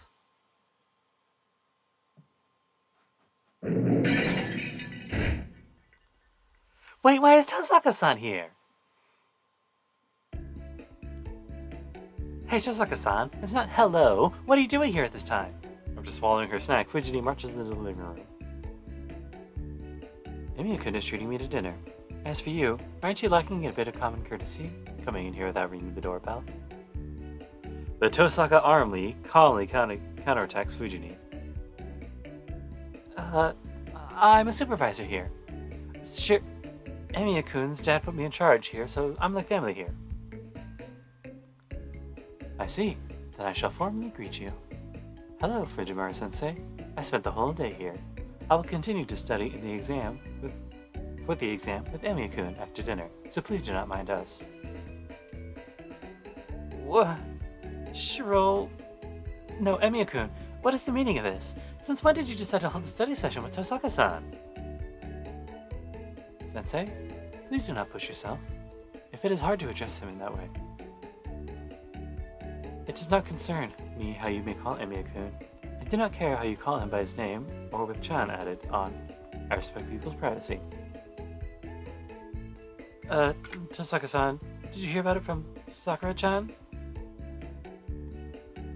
I cannot say that Mata-san was talking about, since I must respect her privacy as well.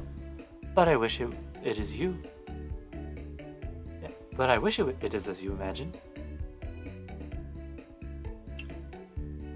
Fujini falters and kind of does her little hand wavy thing in front of Tosaka's smile. I understand how Fujini feels. You feel pressured and guarded when she makes that smile.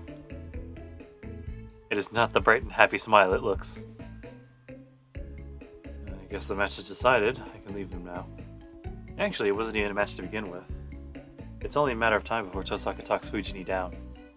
I'll let Tosaka take care of it and go cook a dinner. Cook it a dinner. The snow stops before the pot is empty. It only snowed for about 2 hours, so I bet there's only a little snow out there.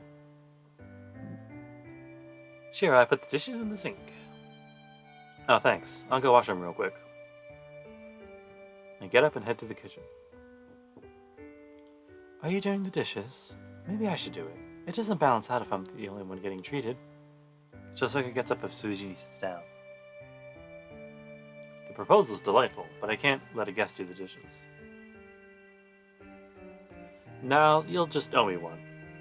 Just sit there since you just ate, and Fujini, you're to go prepare the bath. Oh shit, I didn't do proper checks on this.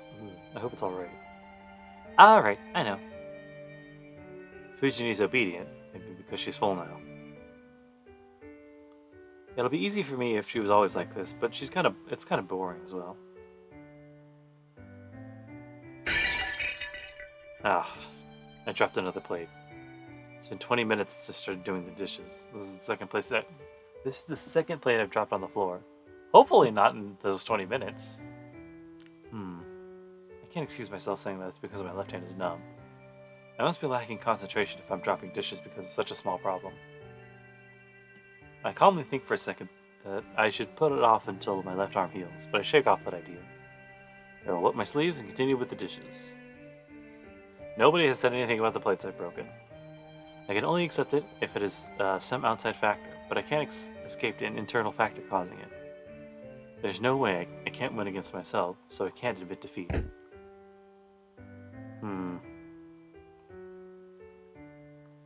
If I keep beating myself up, I'll keep on winning the fight. Get my ass kicked, I'm poisonous, not toxic. Anyway,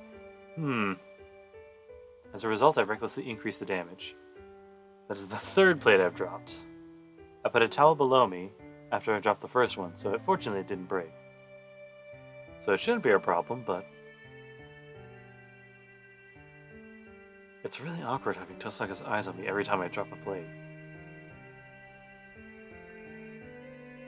Fujimura-sensei, is Emiya-kun always like that? I can hear Tosaka from the living room. Don't be stupid. Shiro's never broken a plate before. I bet he's nervous because you're here. Because you're his enemy, Fujini adds. Tosaka ignores her and stares at me. This is hard. Half my body's numb, so she watches me and distracts me. Whoa! Damn it! I cluck my tongue and look down at the broken plate. This is the fourth one now. I knew I was going to drop it, but I couldn't move my left hand quick enough. I slowly look behind me. She's watching me. Tosaka's observing me really closely. Then she suddenly gets up and comes over here. Emiya-kun, I'll do it, so you go and rest. But don't step on the broken plate, okay? I can figure out where to put what, so you can go drink some tea. Tosaka rolls up her sleeves and stands by the sink. Guess it can't be helped. It's hard to stop Tosaka when she makes up her mind, and to be honest, it's vexing, but Tosaka looks beautiful when she's washing the dishes that I'm fascinated by her figure. Looks so beautiful, but whatever. Fujini's the only one in the living room when I get out of the bath. Tosaka's shoes are still at the entrance, and I bet Saber's at the dojo. It's almost 9 o'clock now. Oh, cool. I'll pass since it's cold. Mandarin. I don't know. We probably have some words to say with Tosaka.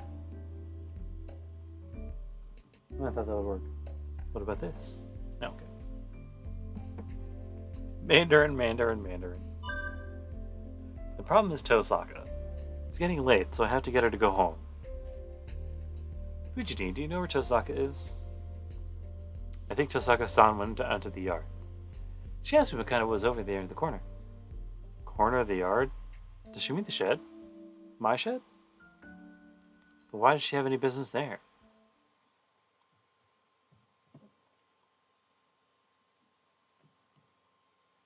God, it's so cold. The winter air cools down my warm body. I can't see the stars because of the clouds, and there's snow all over the grass. Man, what's Tosaka doing out here in the cold? Go into the yard shivering. I consider buying a coat while I make my way over to the shed.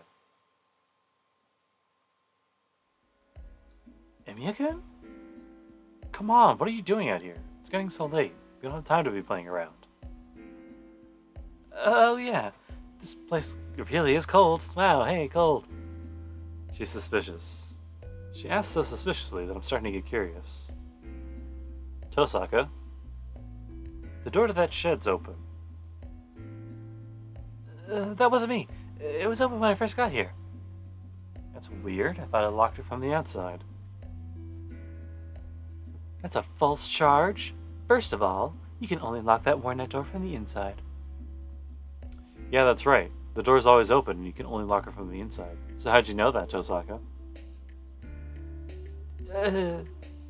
She bites her lip.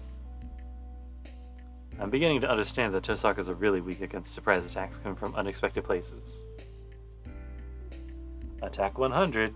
Actually, she has some defense, so I'm going to say defense 50. But still. Glass cannon. I don't care. It's not like there's anything in there, right? That's my training place, but all I do there is practice my strengthening magic. Isn't it like child's play for you? I urge Tosaka to go back into the house. Then... I see. So you're not self-conscious of it, huh? Tosaka glares at me as if challenging me. Tosaka? I ready myself at the sudden change of atmosphere. Tosaka narrows her eyes after seeing my reaction. I thought so. It's natural for your magic to fail if the one making it is like that. Hold on, are you talking about the projection magic? Yeah, I'm talking about the replicas without anything inside in the shed. I bet you don't even know how ridiculous it is. You have no process or simplification. You're just ridiculous in every way, trying to use projection magic as an extension of strengthening magic. Sorry. I didn't intend for it to succeed since the projection magic is only practice for the strengthening magic. It's only a way for me to confirm my basics. I'm telling you, that's the ridiculous part. You're using projection to confirm your basics? Try telling that to a mage other than me. They'll put you in formalin along with your brain. Oh, this is where we start talking about ceiling designation. That's cool. Tosaka sounds serious, and there's no humor in her voice at all. I'm sorry, Tosaka. I don't quite get what you're trying to say. Are you trying to tell me to practice more? That's obvious. All you can do is keep training. But yeah, if you want to make yourself stronger, you might become more useful if we change your process a bit. Where did that anger go? Tosaka starts to ponder seriously. Change the process? You mean my strengthening magic? What were you listening to, you thickhead? That's the projection magic. We can't count on strengthening magic done by an amateur, but the projection magic is different.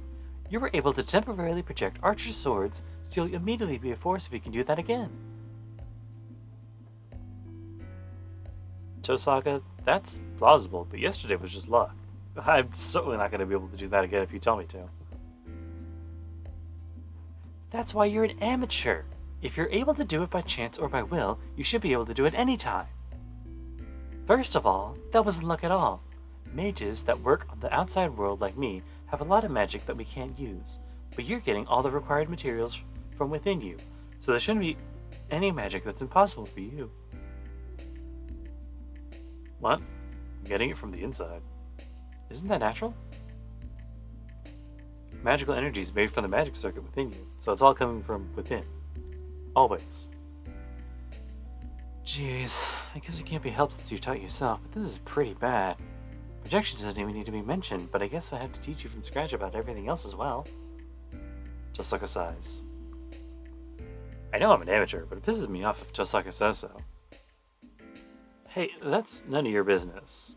I have been able to do just fine just by myself, so I should be fine by myself in the future. But what are we going to do about the meeting? It's getting late, so we can't waste time forever. Huh? What time is it? It's like 9, and not a time for girls should be walking around. Oh, it's still early. Well, let's finish this meeting quickly if you say so. Tosaka nods and heads back to the house. Why is it still early? For a girl, going outside at 9 o'clock is like midnight. But she said it's still early? Tosaka's not self-conscious that she's a girl? Kind of a weird thing to say, but sure.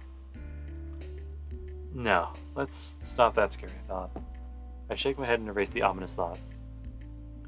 Come on! Tosaka calls out to me. I run to the porch. We get away from Fujini, who's in the living room, and continue our meeting on the porch. I expected it to not finish so easily because we talked so much since noon, but... It's impossible to challenge the Ryudo Temple at the moment. The only thing we can do is to set up some sort of trap to lure Caster out, Tosaka concludes. Well, you're right, but... The problem is the trap. Well, I have 2 or 3 possible ideas, but you can stand by for now. In the worst case, I'll have you and Saber be the bait. After saying something dangerous, Tosaka opens the sliding door. The cold air comes in. Maybe the porch is special, as it's only a little chilly. It's just like that night 5 years ago. The porch is warm enough to be able to sit down and watch the moon even during the winter time.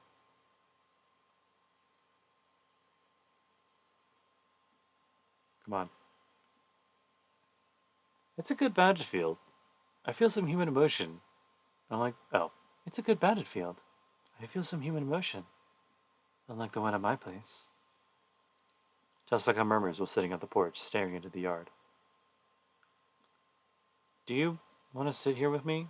I just kind of want to talk.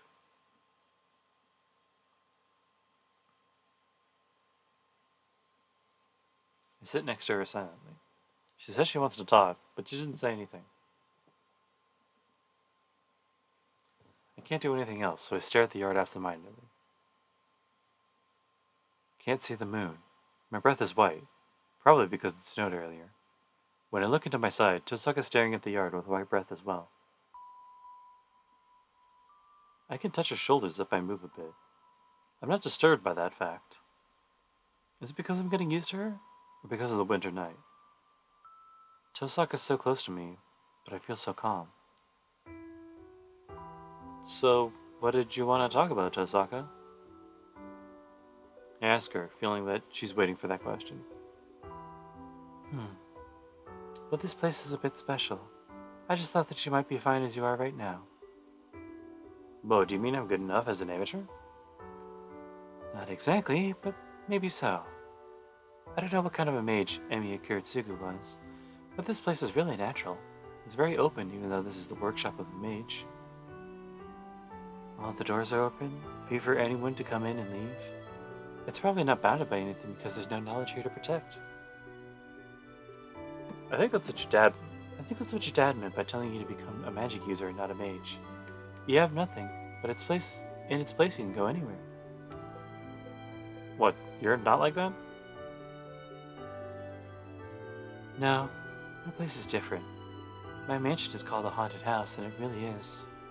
It rejects anybody that comes, yet it doesn't release anyone that comes in.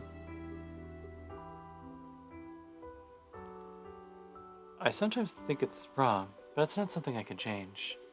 It's not like it's cursed. But it's just that I like how it is. I was chosen as the successor, probably because of my personality. But it was pretty shocking when I realized it. So is that when you realized you're a bully? You're not one to mince words, huh? Really? I thought it was kind of being indirect, just like you. Jeez, I'm telling you that's direct. She sighs and hangs her head. Her sigh is white and slowly melts into the cold night. Seeing her face makes me remember the red school. Tosaka didn't say anything when she saw the unconscious students. In spite of her shaking knees, she bit her lip and acted firm as usual. I realized at that time, she might be killing her true self, just acting like a perfect mage. Was it hard for you, Tosaka? I get uneasy, so I ask. The day changed. You mean the training? Sorry, but I never thought it was hard. I was able to do most things without a problem, and I was never discouraged because I couldn't do something. And it was fun for me to learn new things. I told you, right? I was born with this personality, so there's no need for you to worry. She simply says so. There's no bluff nor lie in her statement, and Tosaka's smiling. I see. Well then, what about school? If you're gonna live as a mage, isn't it kind of meaningless to go to school? It's not meaningless, but it is straying away from my path. It's not pointless. Being a student's fun. I'm up for anything fun, and it's a duty to succeed my dad, but I wouldn't do it if it wasn't fun.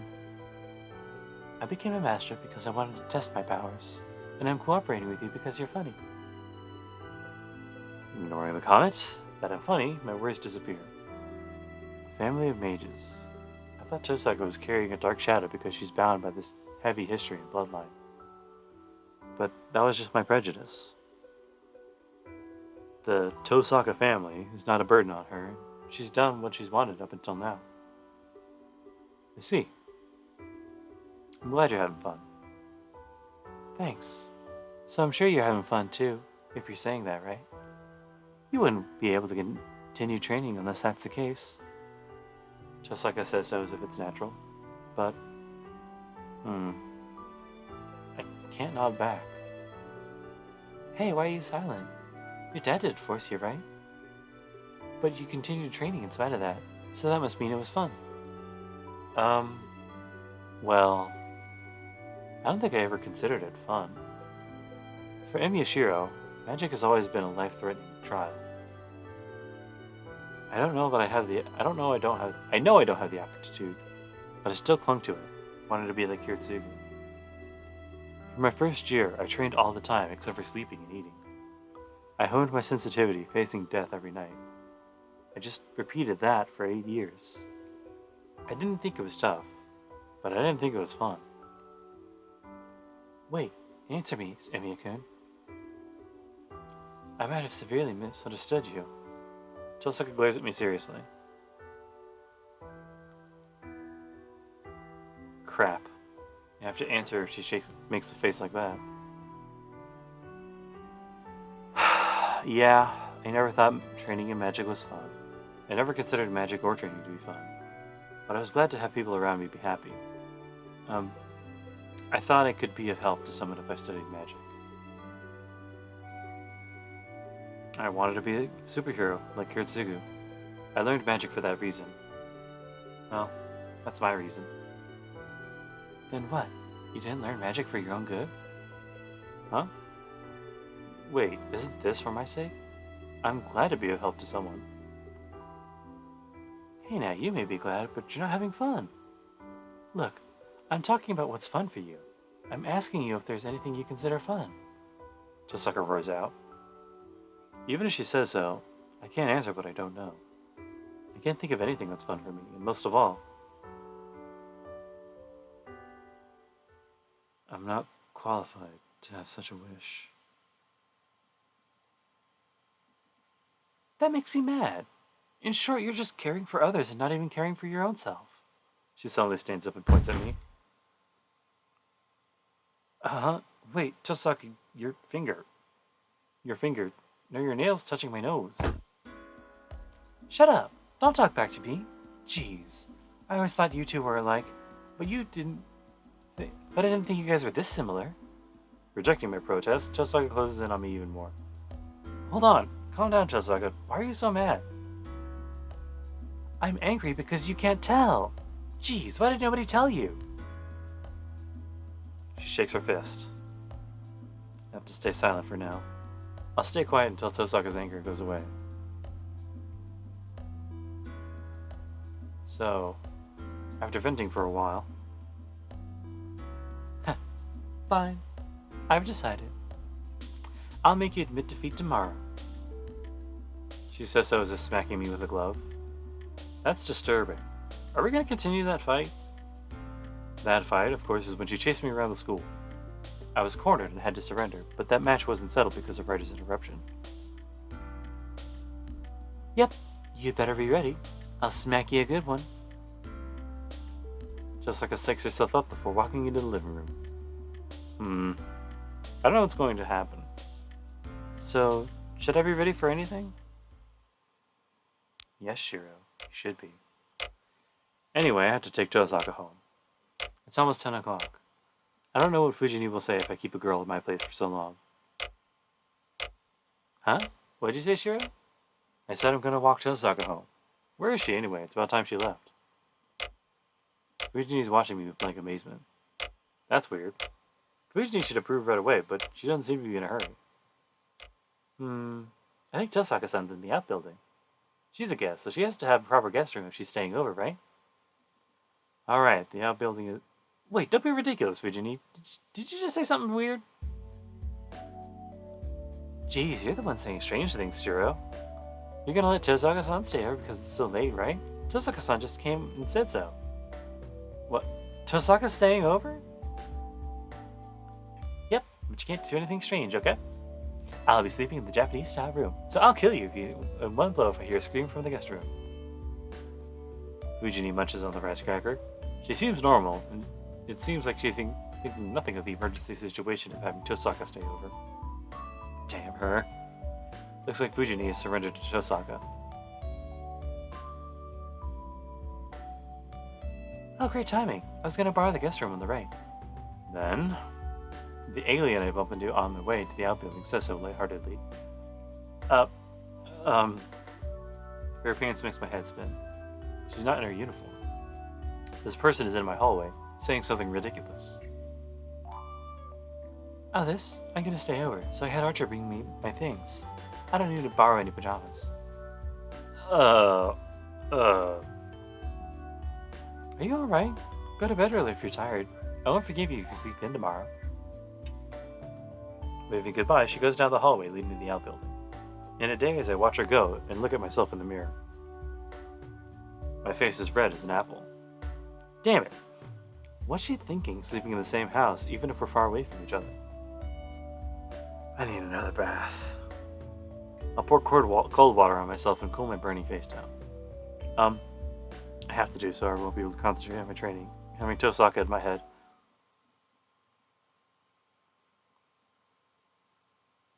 The lights go out.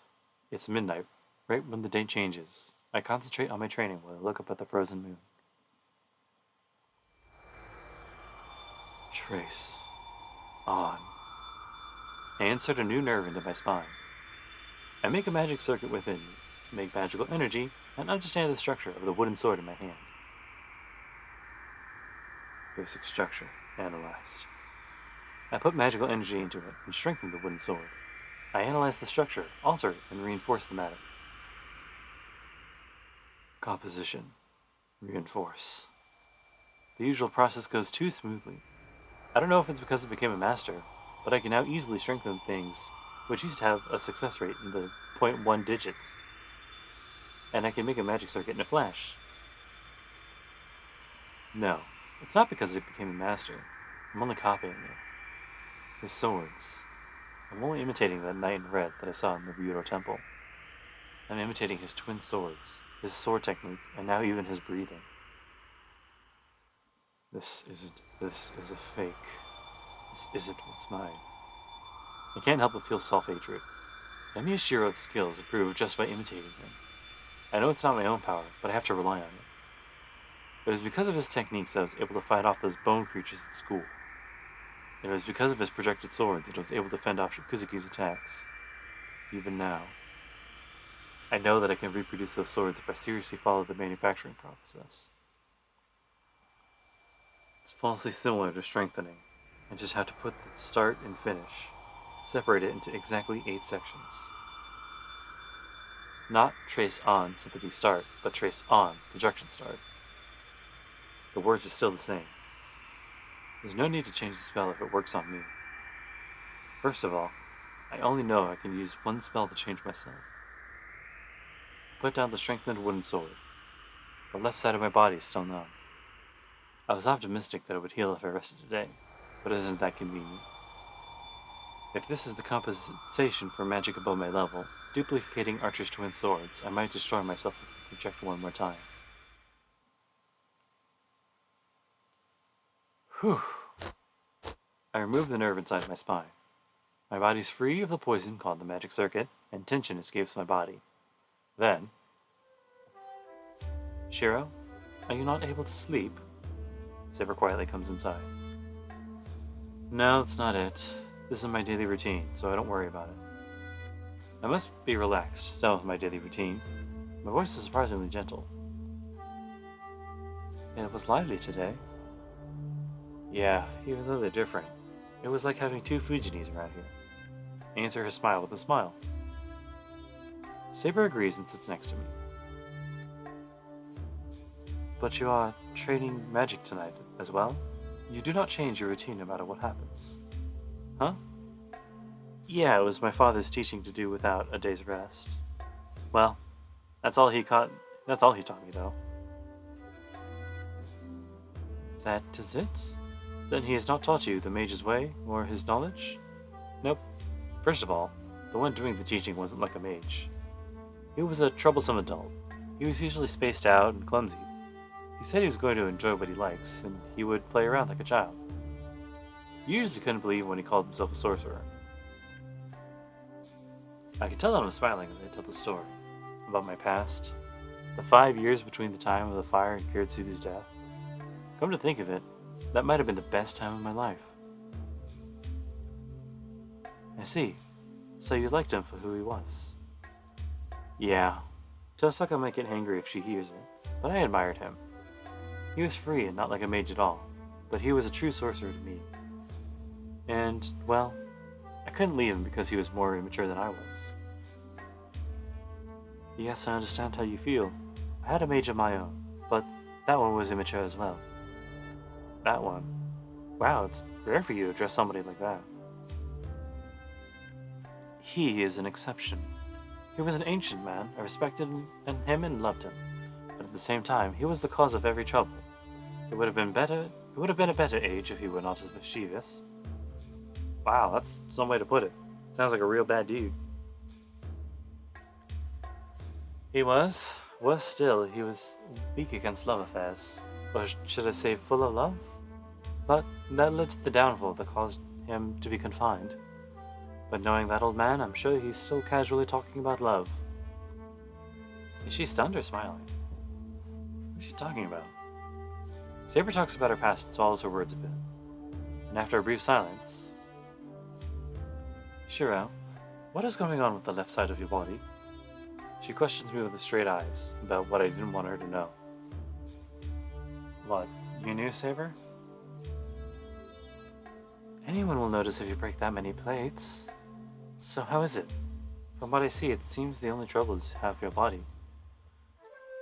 Well, it's not bad as a trouble, it's just numb. I explained to her how I feel weird this morning, and it's not really affecting my movements, and how it's probably the feedback from last night's projection magic. Saber looks at me with uneasy eyes, but I tried to smile back at her, telling her it's alright. Most of your body is numb, huh? Well, it is natural. Oh, shit. Most of your body is numb, huh? Well, it is natural. The knight in red is standing by the door. Archer! Saber jumps up as if to protect me. To her, he's an enemy that assaulted me. And he's an enemy to me as well. Drown in your ideals and die indeed. Those words he said before he slashed me would not get out of my head. What do you want, Archer? We should have a pact to not attack one another. Leave right away if you are to follow your master's order. Archer doesn't answer, but he takes another step. Stop! You had better be prepared if you are to take another step. Saber's emptied, he turns to intent to kill. No, hold on, Saber. He's not willing to fight. And we can't fight here. That is true, but it's fine. So what do you want, Archer? Knowing you didn't come here just to say hello, right? I push Saber aside and confront Archer. I still don't like him. Our mentalities are different, but more than that, I just can't deal with him. I feel a chill running up my spine the instant I see him. I bet he falls into the category of natural enemy. Hey, get out of here if you don't have any business. I heard you did projection. But is it really true, huh? Half your body's numb and your actions are misplaced. About 7 centimeters inside of you, right? I gasp. Archer's comment is so accurate that it's scary. Let me see your body. I might be of some help. Archer reaches out. No, stop, Saber. I just have to show you my body, right? I take my top off and show him my back. Archer silently places his hand on my back. I feel a small pain, sensation. I feel heat on the numbed left side of my body, as if needles are pricking at it. Unfortunate for you. I thought it was necrosis, but you only opened up what was closed. This should heal within a few days. Something closed opened up? Yeah, it seems like you have misunderstood. But a magic circuit's not something you make each time. It's something you reveal. Once you make it, it is something you reveal on the surface or not. You did not know this, so a circuit that should have been used was neglected and sleeping inside of you. It is something your master, or Rin, would not think of. A legitimate mage would never imagine a heretic whose nerves are his magic circuit. Your numbness is temporary. It is the result of full magical energy flowing into a circuit you have not used before, and it is only surprised right now. But now a wind has gone through the neglected section. The nerve will eventually recall its normal function, and the dormant circuit is now activated. The needles poke at my back again. I feel a definite thumping from my numb body. That should do. You should be a better mage when your body heals. At any rate, you're too greedy if you try to make my sword the first time. Archer, let's go. Then there is nothing abnormal with Shiro's body? It was abnormal up until now. No. It is normal for humans to keep such abnormalities asleep inside them. In that regard, Amy Shiro was already abnormal. But, oh well. Not the now. Anyway, don't even think about using magic tomorrow. Numbness will be the least of your worries if you burn out the healing nerves. You are knowledgeable, Acha. I had similar experience. I had one of my arms taken away when I did it for the first time. That is what it means to learn a new magic. He turns and tries to leave. Hold on. I stop him. I want to know why he helped me just now after trying to kill me before. What, are you going to ask Saber to fight me? I'm not going to do such a thing.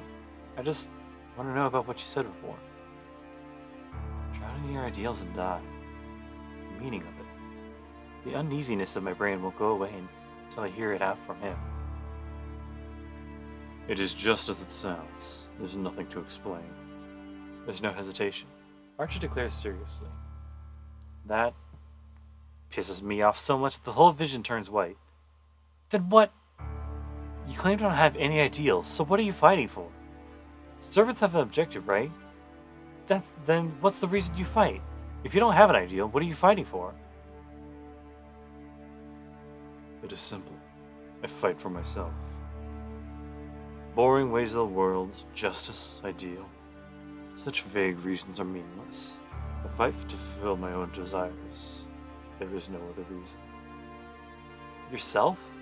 Just for your own self? Yes. Do as you wish if you desire an ideal, not to hurt anybody. If you want to save others so much, go ahead. But only if it is truly your own desire. What? My mind freezes. What did he just say? If you are fighting out of your own will, the resulting crime and punishment are all yours. The ideal requires that you be burdened with them. But if it is a borrowed intention, the ideal you speak of is only a fantasy. In a word, it is a fake. You need a reason to fight, but it cannot be an ideal. If you fight for ideals, the only thing you can save are ideals.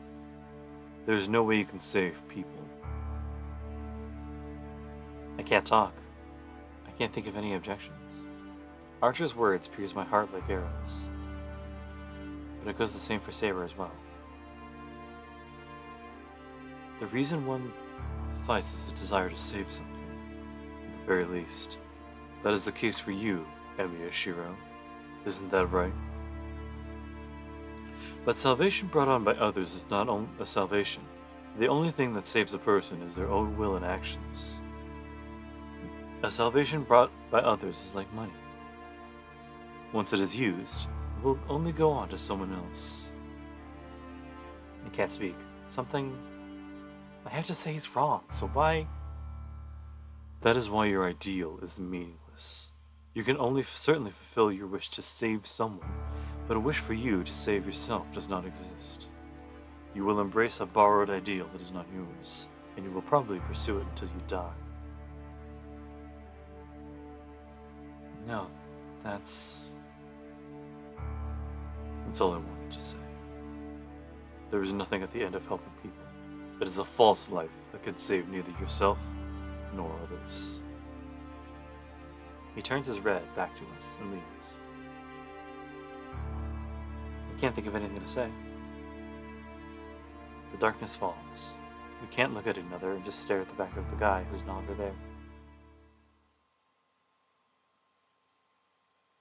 I guess we just shuffled off to bed, but anyway, it's now past midnight for me, so we're gonna cut it there. Yeah, that whole day was like 30 minutes, so I wasn't just gonna have like a 30-minute stream. So yeah, we just clumped them together. Yeah, 2 hours. Nothing I haven't done before. I haven't done it in a while, but I've done it before. Also, to that one guy who had the first time chatting, you're probably a real person, so hey, what's up? But also, I don't know you, so I couldn't really interrupt the stream to say hi. Anyway, there was something that I wanted to say somewhere in the middle there, but I totally forgot it. So, I guess, yeah, that's just it. Ideally, if I don't get lazy, which is probably likely, I'm going to have the last 2 VODs, and then this one, up sometime later tomorrow. But also, I can't promise anything. So, yeah, take it with a grain of salt. But I will see you guys next week. Have a good time in the meantime. Later.